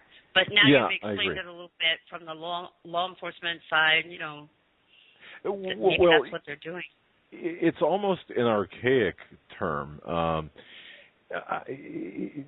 saw it a lot more back in the 80s, but that tells me the authorship. I mean, to me, that would suggest the authorship of these documents would be more law enforcement focused, as opposed to, when I say law enforcement focused, I'm talking about having, originating from like a Department of Justice type venue. But I mean, who knows? All could be correct, given the subject matter we're talking about.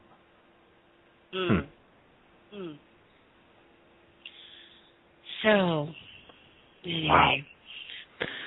This is incredible, DJ. I mean, the way what you found. Can I ask, how did you come? I mean, where did you even start? I don't mean to derail your thought here, but man, how did you put this together? I think when I did the report on the 1033 program and Executive Order 13684, some of my subscribers had sent me, you need to go check this out. Check this out. Go look at this. Go read this. And as I started doing that, if there were links in the document, I went to the links. Then if there were links in those documents, I went to those links, and then those links, and then to kind of put together, you just a larger landscape.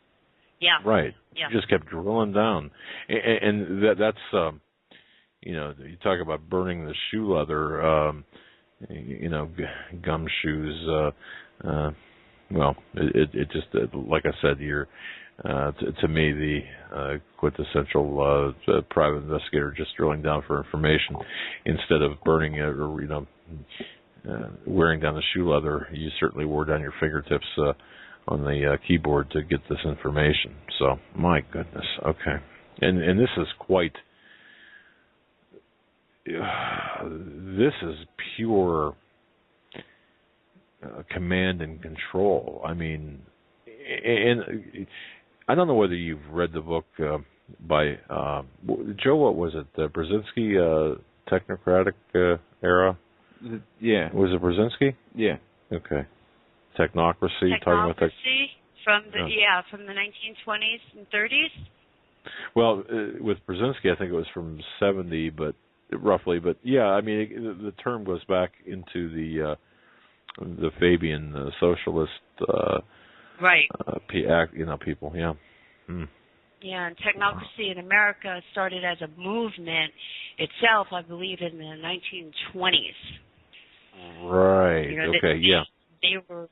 They were like a little, I don't know if you would call them a Illuminati or a cult type of society that felt and believed that humanity was not able to manage itself, and people were not capable of that, and that humanity could be managed much better if technology was in control.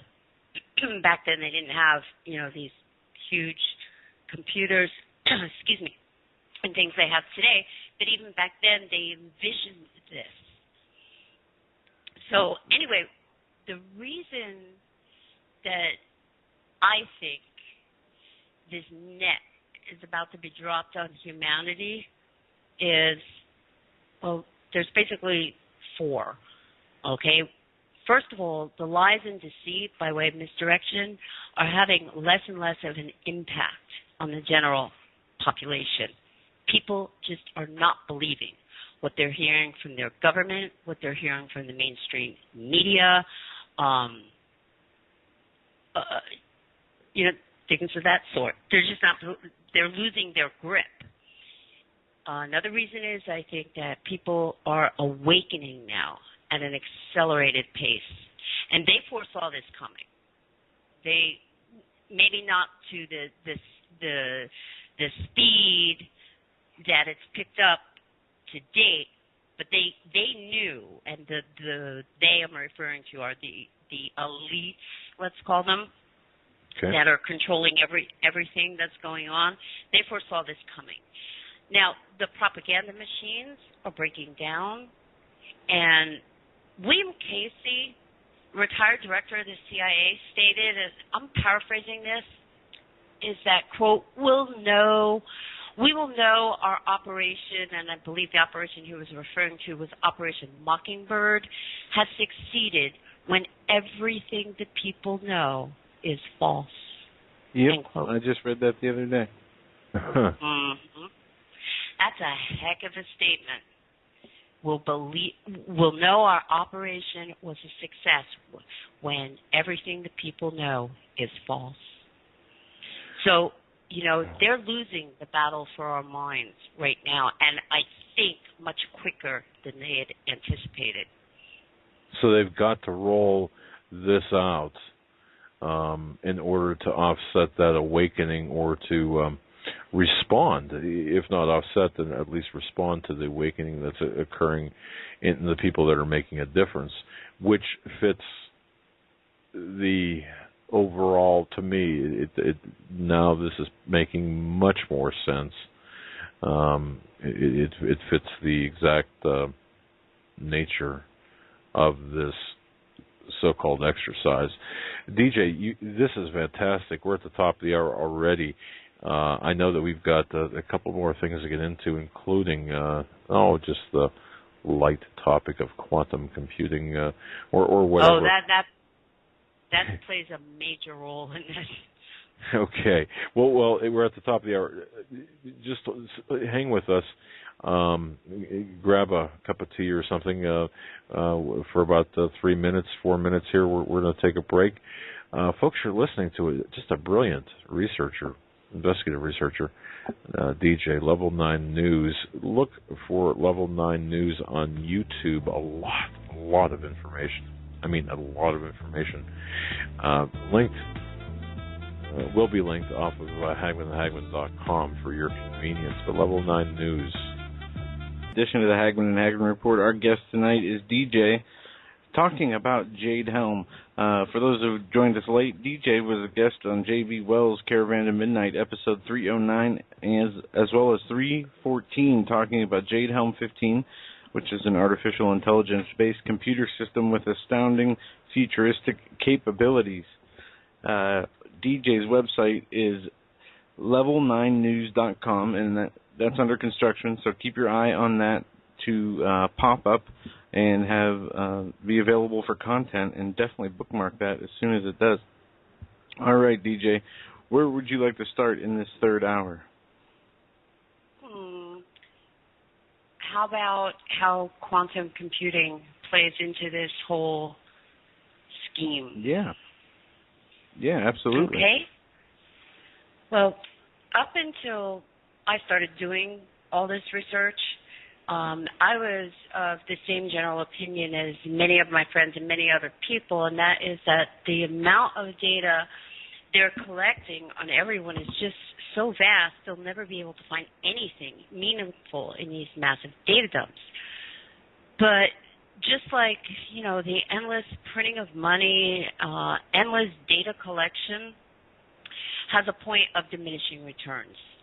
Meta tagging or metadata, which we're all hearing about from the NSA, is only useful to a point before these indexing features start returning so much information for the algorithms to process that the system bogs itself down. Now, conventional data processing, as we know it, starts out as binary code, zeros and ones. Data is processed sequentially or in a linear manner. Processed data, can have a one-to-one or a one-to-many relationship in a database. Now, quantum computing takes all the standard principles we know about computers, networking, and data processing and just, throws them out the window. This technology is based on a whole new level of physics, using principles of particle mechanics and quantum entanglement. Now, this involves data in a particle state. Did I lose you? No, we're... Oh, okay. I heard something really weird. All right. That's par for the course with us. Okay. All right. This involves data being put in a particle state known as superposition, which enables a particle to have a value of 1 and 0 at the same time. Now, I'm not a physicist, so I'm going to try and explain this the best I can, and believe me, I had to read these papers and articles over and over again to try and make sense of it. But information or data is broken down into particle data called quantum bits or qubits in this type of computing. These superposition particles can pass through any conventional data barrier we have now. Now, because they exist or reside in two places or spaces simultaneously, they can unlock every digital vault in the world. Now, imagine, trying to figure out the combination to a combination lock, and it's a master lock, so it's got, 1 to 40 numbers on it, and you put into, a standard computer system, even an Excel spreadsheet, that type of thing, give me all the possible combinations. One of those is going to open that lock, but it's going to take some time. Now, imagine if you had all possible combinations simultaneously and were able to hit that lock with all possible combinations. Simultaneously, that lock would open. That's what this type of computing is capable of. Now, qubits are arranged, and this gets really strange because we talked about synthetic biology. Well, at least I did a report on that in the context of BBN technologies. Qubits are arranged in blockchains, kind of like Bitcoin. And remember we were talking about the use of the synthetic biology or bio APIs? What does DNA look like? Double helix Yeah, Well, it could be described as a double twisted chain or helix. okay. Right. Now, the level of computing technology, the level of this computing technology will perform in seconds what would have taken conventional computers the equivalent of 1 million years to perform. Now, we're talking about processing power of 2 to the 512th power of operations being performed simultaneously. Now, this was in, I can't remember which science magazine it was, but it's devoted to the field of quantum computing, quantum mechanics, particle physics. Now, the way that this author put it, he said, that's more calculations than atoms in the universe by orders of magnitude. I couldn't even wrap my head around that. So the power of these computers increases exponentially with the number of qubits or data being pumped through them. It's like, you know, the example I gave you of trying to open the combination lock previously. All encryption available today is totally useless in the face of this technology, and the best guess estimate by cryptographers working in this field is that it will take at least 10 years to develop an encryption standard that will work in the realm of quantum computing. Now, my question is, what happens during that 10-year period?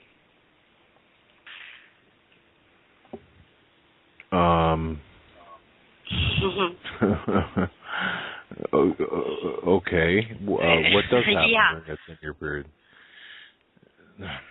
Well, I don't think there will be any monicum of privacy data or otherwise until and if ever this technology is put out into the general public. Now, keep in mind, while it's not available to the general public now, there is no modicum of privacy, data or otherwise, right now. So who are some of these tech giants that are heavily involved in this? Well, it's the usual suspects, IBM, Leidos Corporation, ICG, Digital Reasoning, Google, BAE Systems,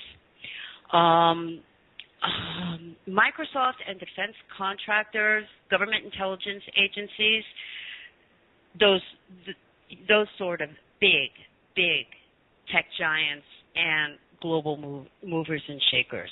Now, Google partnered with NASA in 2013 to purchase a D-Wave 2. Now, this is the second generation of D-Wave's quantum computers. Okay, they're already out there and in use. Didn't I see one of those on sale at Best Buy? I'm sorry. I missed that sale. Yeah. But we're not hearing about any of this, and it's not making front page news. The mainstream media is not covering any of this. I know. Here's a quote. Go ahead. No, I guess with every statement, with every revelation, I'm just seeing that the vast nature. I mean,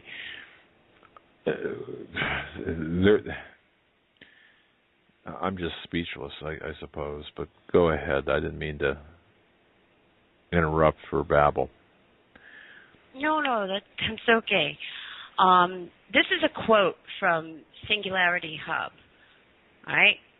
These will change the balance of power in business and cyber warfare. They have profound national security implications because they are the technology equivalent to a nuclear weapon, end quote. That's out of Singularity Hub. Now, another thing, and I'm not really prepared to talk on this subject right now because I just started digging into it.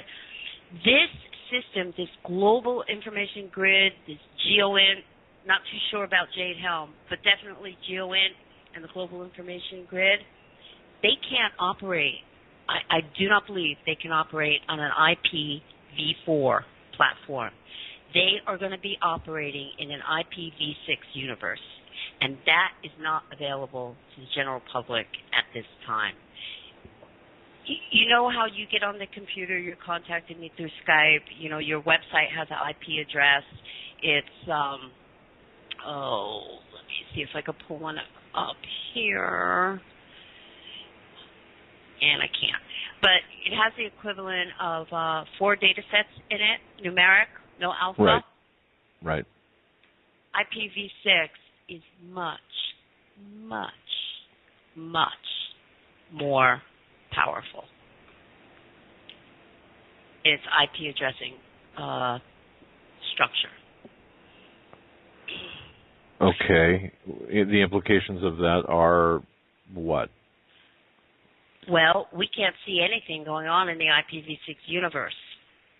Oh. Nothing.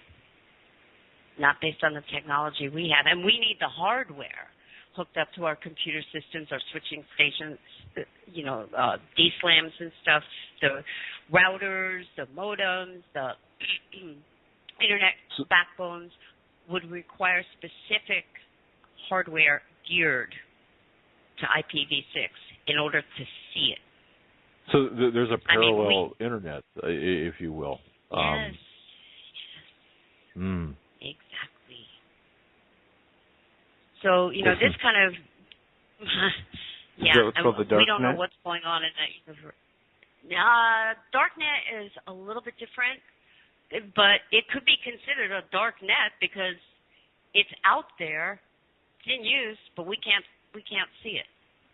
We can't see it because we don't have the hardware for it. Now, I know some of the iOS systems and Windows 10 and I think even Windows 8 can do virtual IP addressing, but unless you've got the hardware to push that through in the DNS universe for IP addressing, it's not going to see anything. So you've got to have both the hardware and the addressing system in order to swim in that pond, let's say. Okay. You know, maybe this question is premature, but a listener had used the Contact Us forum and sent this question in to ask you. Would this, what you're describing, would it remain functional in light of, let's say, an EMP type of an event? Is this system hardened against EMP type of events? Well, the network itself, with conventional technology, no.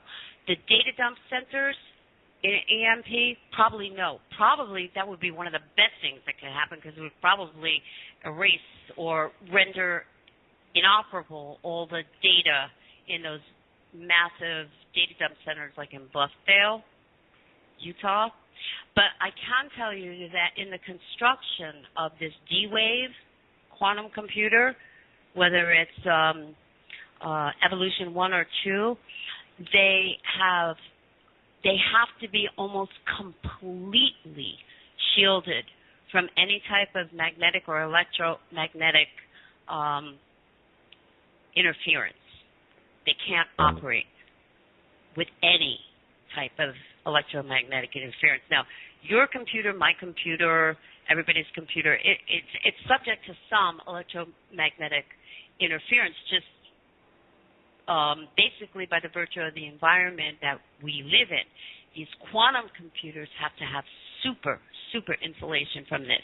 No electromagnetic interference can interfere with the dynamics of the particle mechanics going on within it. And they're also super cool to almost 0 degrees Kelvin. So, wow. I mean, they're actually incredible setups. You know, I've went on and did some research on these things, and you know, they're massive. They're massive boxes, and they don't look anything like a computer either. They really don't. Okay. So anyway, this kind of... Go ahead. No. Continue. I don't want to take you off track. I've got some questions at the end here, but continue with your. Go ahead. All right. Let me see.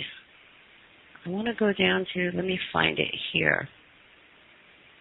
Oh, this article that somebody pointed me to was published June 23rd. No, I'm sorry, my mistake. It was published June 18th, 2015, RT News. If I can read this to you. Sure. The BBC has come one step closer to total mind control of the British public, but not in the way you might expect.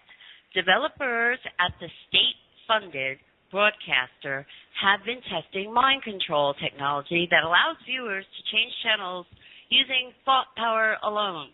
The prototype test publicized by the BBC in a blog post showed staff members using headsets that monitored meditation and activity to allow them to decide in their mind which programs to select on a TV set. How about that? Okay. So let's see. Oh, they go on to say that thought technology is still in its experimental stage. I don't think so. If they've got this device to work, then it works. Sure. You know? So what are they talking about? Experimental stage? It's not available on the shelves at Radio Shack yet? Or, I don't know.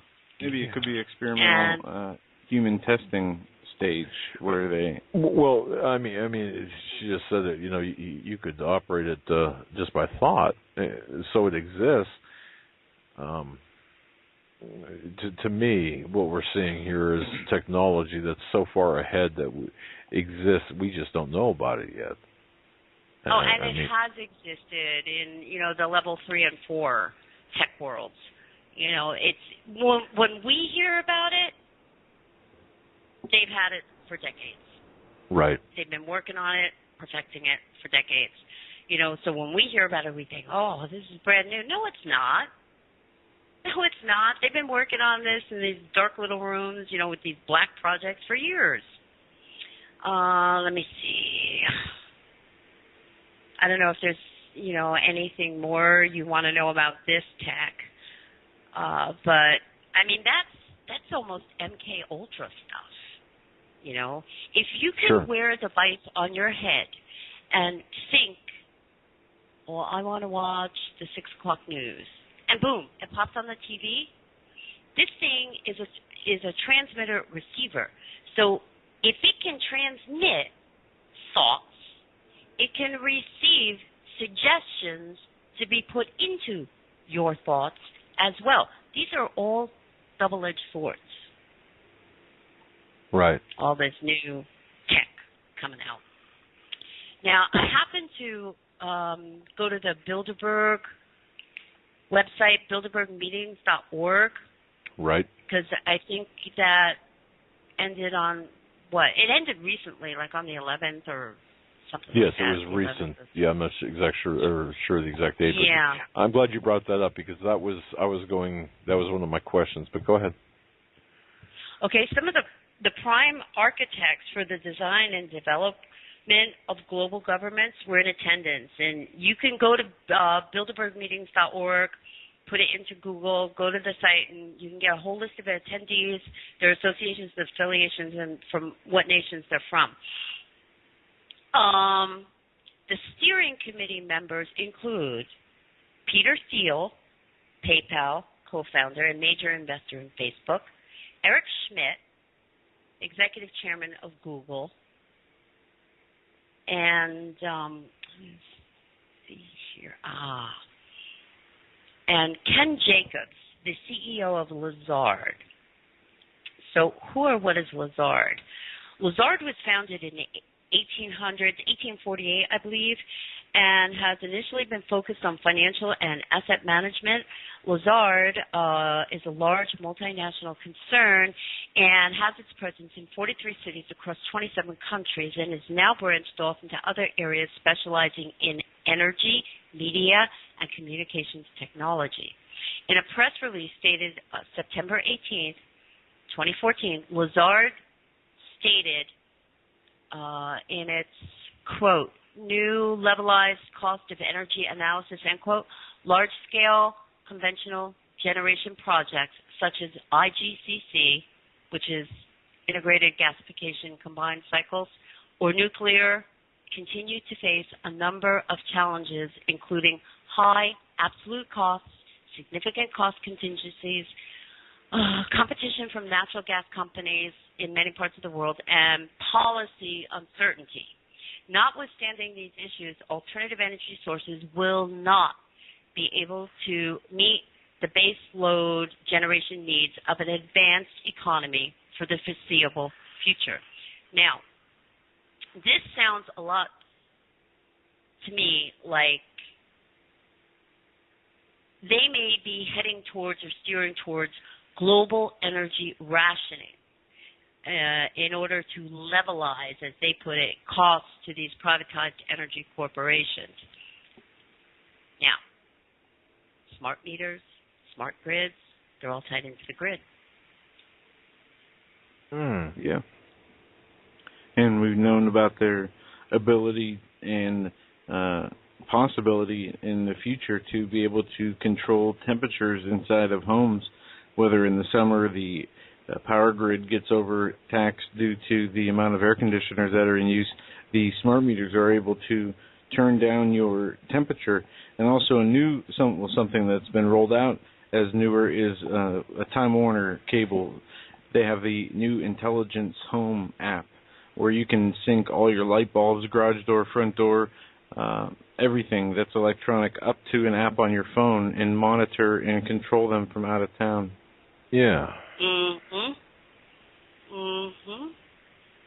So we're seeing this convergence of technology. I mean, okay, so it's being, at least from what you said, because this interests me quite a bit. We talked about the Bilderberg Group, but really, okay, what do? Well, now you've pointed out where there's this control, rationing of energy, for example, and I'm sure technology, the infusion of technology into our lives based on the attendees. So, okay, this is seditious, it's treasonous, it's... on every level. And if we take this one step beyond and look at it from the standpoint, not from rationing limited resources, but from the standpoint of rationing to maximize profits of these corporations. Remember we talked about the GEOINT Symposium, how there was a whole section that was dedicated to the aspect of collecting all commercial data on the planet. Right. Yep. All. I mean, I don't know. I can't say for sure, but if we're going down this path, this would seem to be an application they would use it for. You and I wouldn't use it for that, but they would. Oh, sure. I mean, a murderer wouldn't use I would not use a baseball bat to murder, or for murder, it would be for baseball. But the less ethical and, the morally bankrupt among us would, of course, use a baseball bat to murder someone. I get that. And all of these proponents that are at the helm of this global governance, one world order, total command and control and mastering the human domain, they're psychopaths. Right. I mean, who thinks of this stuff and actually spends the trillions of dollars required to make this thing go live? I mean, what? Well, this is a good... Yeah, no, DJ, this is a good point here, or this is a good time, I believe, to kind of bring this back a little bit, because here we are at the end of June 2015.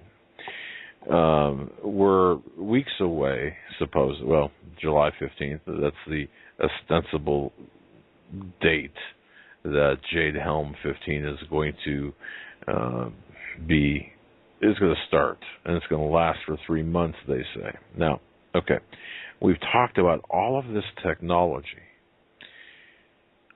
How does so connected back to Jade Helm here, we're so far down this road.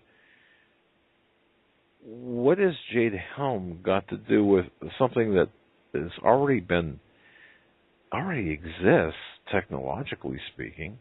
They're collecting all this data. They've been collecting it. Why do they need this paramilitary, military law enforcement cluster exercise? What I think they're doing is it's a system rollout. It's a system rollout on in a considerably large-scale geographic area of a nation-centric population, being the United States. They want to. I think what they're going to be doing. Just look at all the capabilities of the system that we went over in these last 2 hours. What they're going to be doing is seeing if they can put this thing at the helm and how it responds and reacts in the context of the Jade Helm. Then, if any fine-tuning or whatever, although, this system can basically reprogram its own applets or applications and things itself, I think they're going to be, out there, all the guys in the little white coats and clipboards, making notes. And how well does it respond? That would also explain, too, I think, if I understand this correctly, why some areas or some states are considered hostile, some areas are, neutral, favorable. You've got to have, or it's a baseline of sorts, isn't it? Or it's a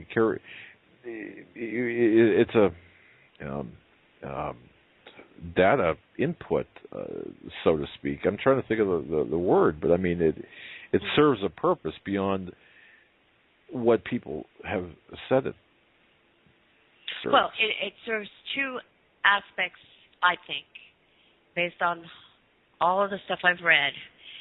They're going to be monitoring the military aspect of its capabilities, and they may very well be monitoring the civilian command and control aspect of it as well. That goes to, you had mentioned that some states are deemed hostile, while some states are deemed, friendly? And others are deemed uncertain, leaning hostile, uncertain, leaning friendly. You've got every mix in there you could have. So, which goes back to what you said earlier about all the potentials and possibilities. Okay, all right. But, okay. So it's kind of it's more than a mapping, but it's a mapping. It's a 3D mapping almost. Wow. 4D, yeah. 4D, yeah, exactly. Wow. They're mapping your mind is what they're doing. They're mapping your emotional responses, your behavioral patterns, deviations from those norms that have been established by the various programs that are the AI, is going to be being fed into the AI modules of this thing. It's mapping all that. And how long have they been doing these massive data collections now? For how long? I don't even think we know. No, we don't know. But it's been a while. It has. It's a lot of information. And another. Oh, go ahead. No, you go. You go, please. It's kind of, maybe it's a coincidence, maybe it's not, that they've recently fired CERN up also to, 13 trillion electron volts or something. I think that was done in the beginning of June.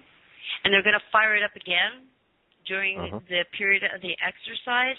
Now, remember we talked about the quantum computing aspect of this? Yep. And it works on the realm of physics that A, we know little about, and B, that CERN is experimenting with. And every time they fire that thing up, they're collecting more data on this realm of physics that these quantum computers will be operating. I mean, D-Wave put out version 1 and 2, and they put them out fairly quickly, back to back. And I went back and checked, and the D-Wave 2 model came out like right after, what was it, 2 years ago? I can't remember if it was in 2012, 2013. The big fire up on CERN. Oh, I don't know. One of the two, I think. It was either 2012 or 2013. But anyway, scientists still don't know where these drop my microphone. Scientists still don't know where these qubits go to retrieve the answers to these highly complex computations they're able to perform. And one theory is that they can, traverse dimensions of time and space. And there's another theory out there that goes to the fact that these quantum bits are actually traveling through different dimensions. And I would tend to think, and this is just me thinking out loud, I would tend to think that CERN has found a way to fold dimensions in on another and tunnel through them with this technology. Well, that certainly would change their ability of,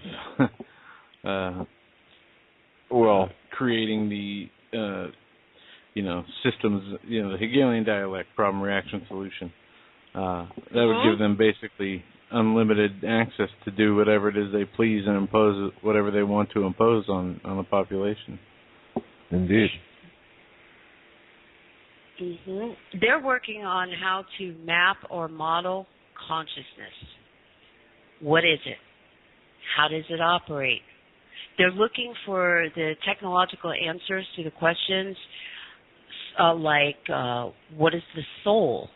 Where does it go when our bodies die? And ultimately, how to master the answers to these questions that humanity's been asking since the beginning of time. And as far as their stated search for the God particle put out there for the masses to consume, we're looking for the God particle. And that sounds so mystifying and wonderful and beautiful. I think what they're looking for are the keys to unlock an advanced level of technology so that they can become God or gods. Yeah. And there it is, folks. And thank you, DJ, for saying that. Ladies and gentlemen, Josh Peck, Tom Horn, Chris Putnam, Steve Quayle, all the people that we've had on our program talking about this very issue. And isn't it amazing how investigative researcher extraordinaire DJ has just connected all of the dots and put into context this process. I mean, she just connected all the dots across the board with basically all of our guests talking about this very issue. Meanwhile, you've got other mainstream media pundits still playing tiddlywinks, talking about political entertainment issues and who's going to be the 2016 candidate and what Democrats and Republicans should do. When in fact this is really, to me, the most important thing we should be talking about right now. I mean, wow, I'm just astounded. Really, I'm absolutely astounded. Yeah, the minutia that we're so caught up in, money, economy, wars. I just lost my train of thought. Anyway, but all of this minutia, you hit you hit the nail on the head. None of this, I'm not saying it's not important, but none of this is going to matter in the grand scheme of things if these guys get their ultimate agenda in play and fired up. Right. Well, we're gonna, if you don't mind, I got some rapid fire questions here from listeners from all across the world, actually, from South and Central America, from the United States, Canada, Europe, and I'm just going to hit you with a few random, disconnected questions. Do you mind here? No. Is that okay? All right, cool. Mm-hmm. All right, here. Let me see here. All right. Okay. Okay, well, I asked that question about the grid going down or EMP. Okay.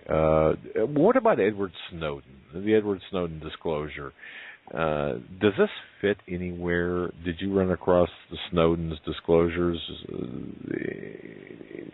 This Karen is asking because what you are describing is a level, and I'm quoting here, way beyond anyone's expectations.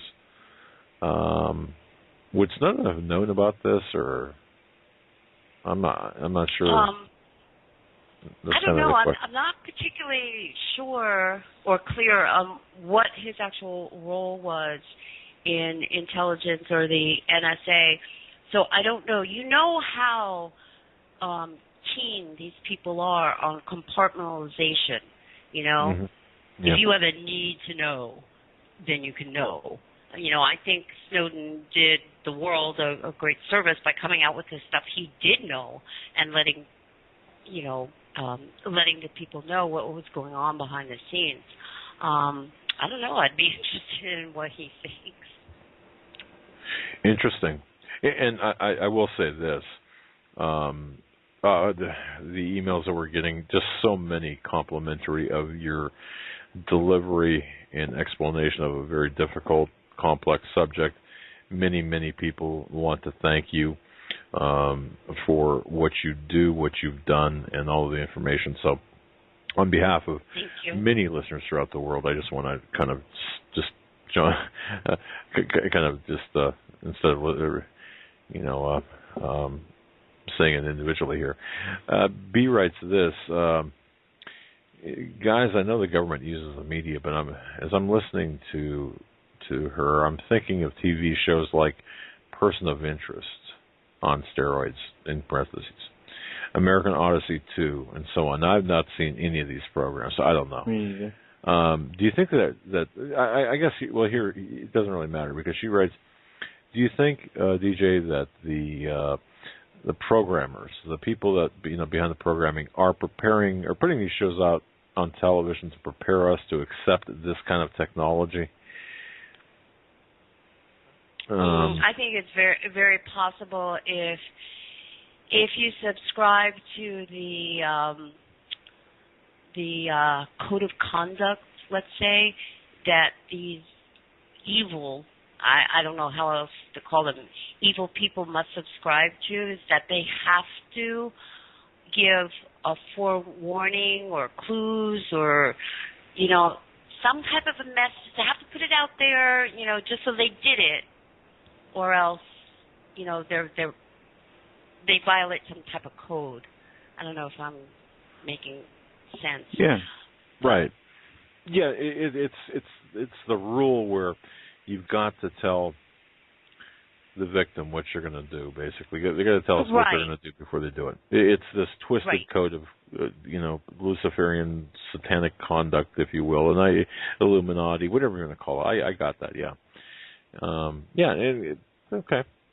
I get that. All right. Okay. So we're basically, let's see here. So we're not really a question, but a comment. So, DJ, what you're saying from Tom here, what we're basically seeing is the birth of the Matrix. Is that a good summation, or? That's a pretty good description. You talking about the movie The Matrix, or? No, not clarified I think here. Talking about the system of the Matrix, where in the movie how people were, interconnected to that system. I think he's asking, are we coming to a point where our world is turning into a literal Matrix? Oh, yeah. I can see how it could be viewed that way. Absolutely. Okay. Mm-hmm. And this is a pertinent question here.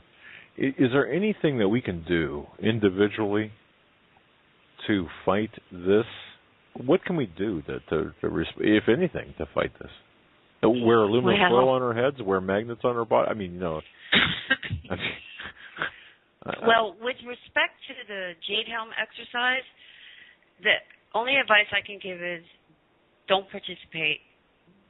Try as best to your individual capability not to display an emotional response to what we're being conditioned to respond to. This is exactly what they're counting on. It appears that negative emotions like fear, anger, and anxiety are trigger points for this system. This pushes you out of the norm. Okay? This is going to target you. And with respect to the GeoInt, and this is a much bigger issue, you would have to get off the grid. You would have to get off the technological grid to the best of your individual ability. And this is easier said than done, because they've given us all of this wonderful technology to make our lives easier and simpler and more interconnected, and they've provided us with this technology, and they've turned that tech against us. Exactly. We have sacrificed our security for convenience, and we sacrificed our privacy, security for convenience. We've turned into really lazy creatures to the extent that, we want everything.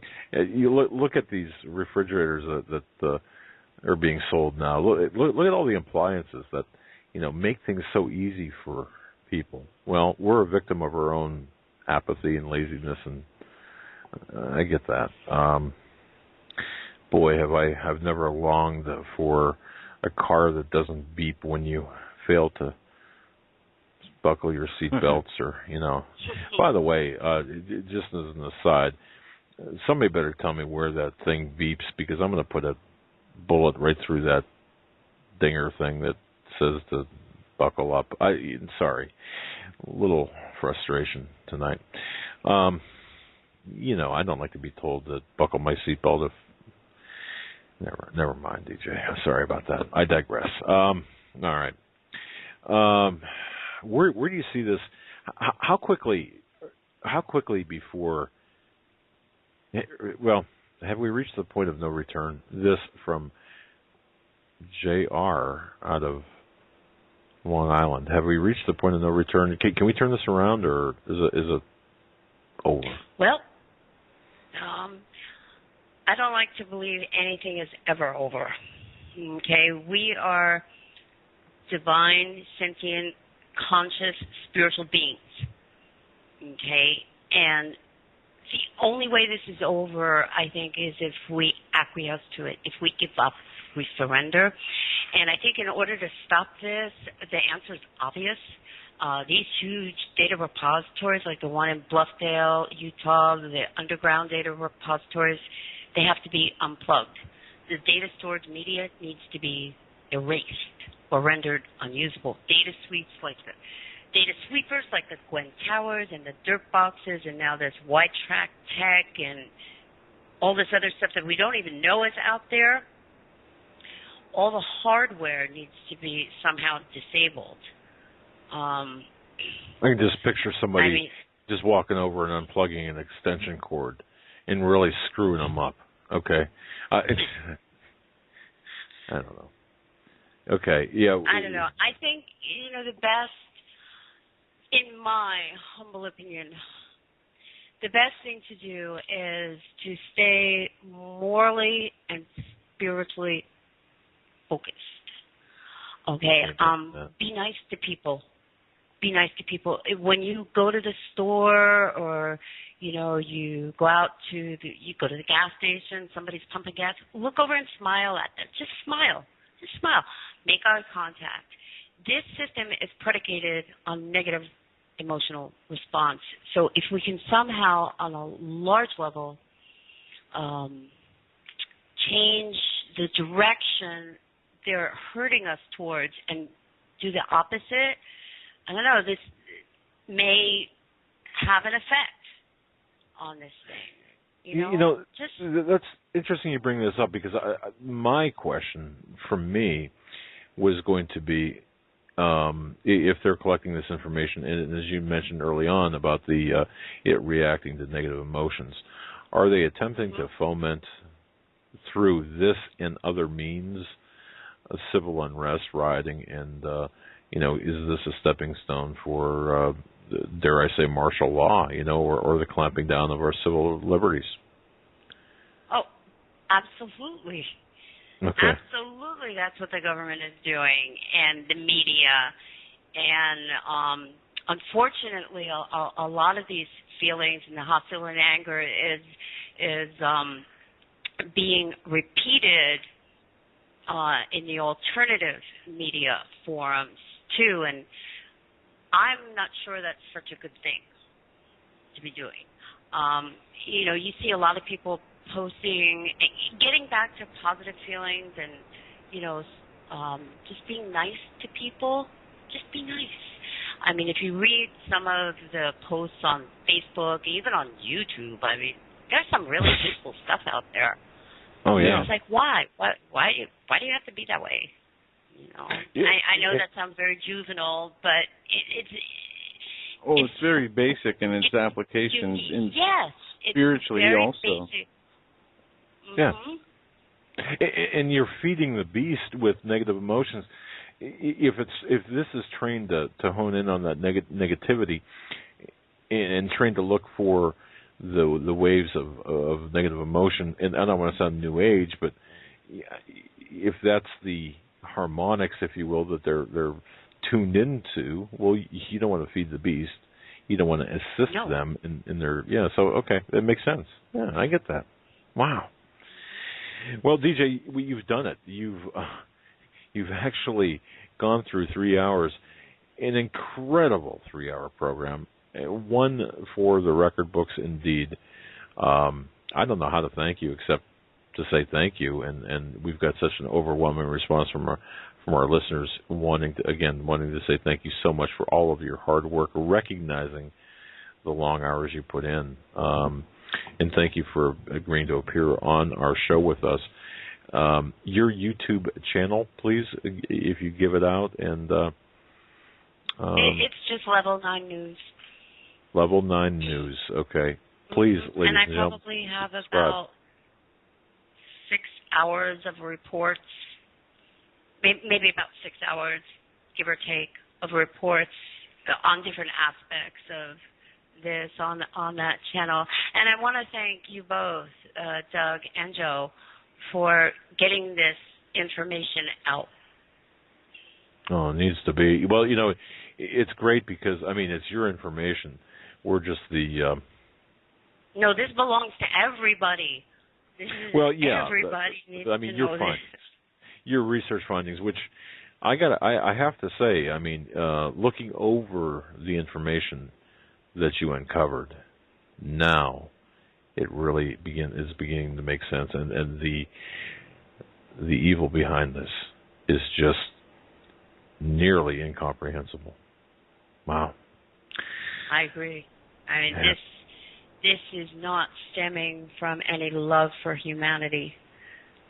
It's quite the opposite. Thank you so much for your gracious gift of time. And again, thank you for all of your research. Level 9 News. That's a level, the number 9, the word news. Level 9 News. Folks, please subscribe and join in the if you feel compelled to do so. And I think it would be a good idea to help DJ out in her research, please do so.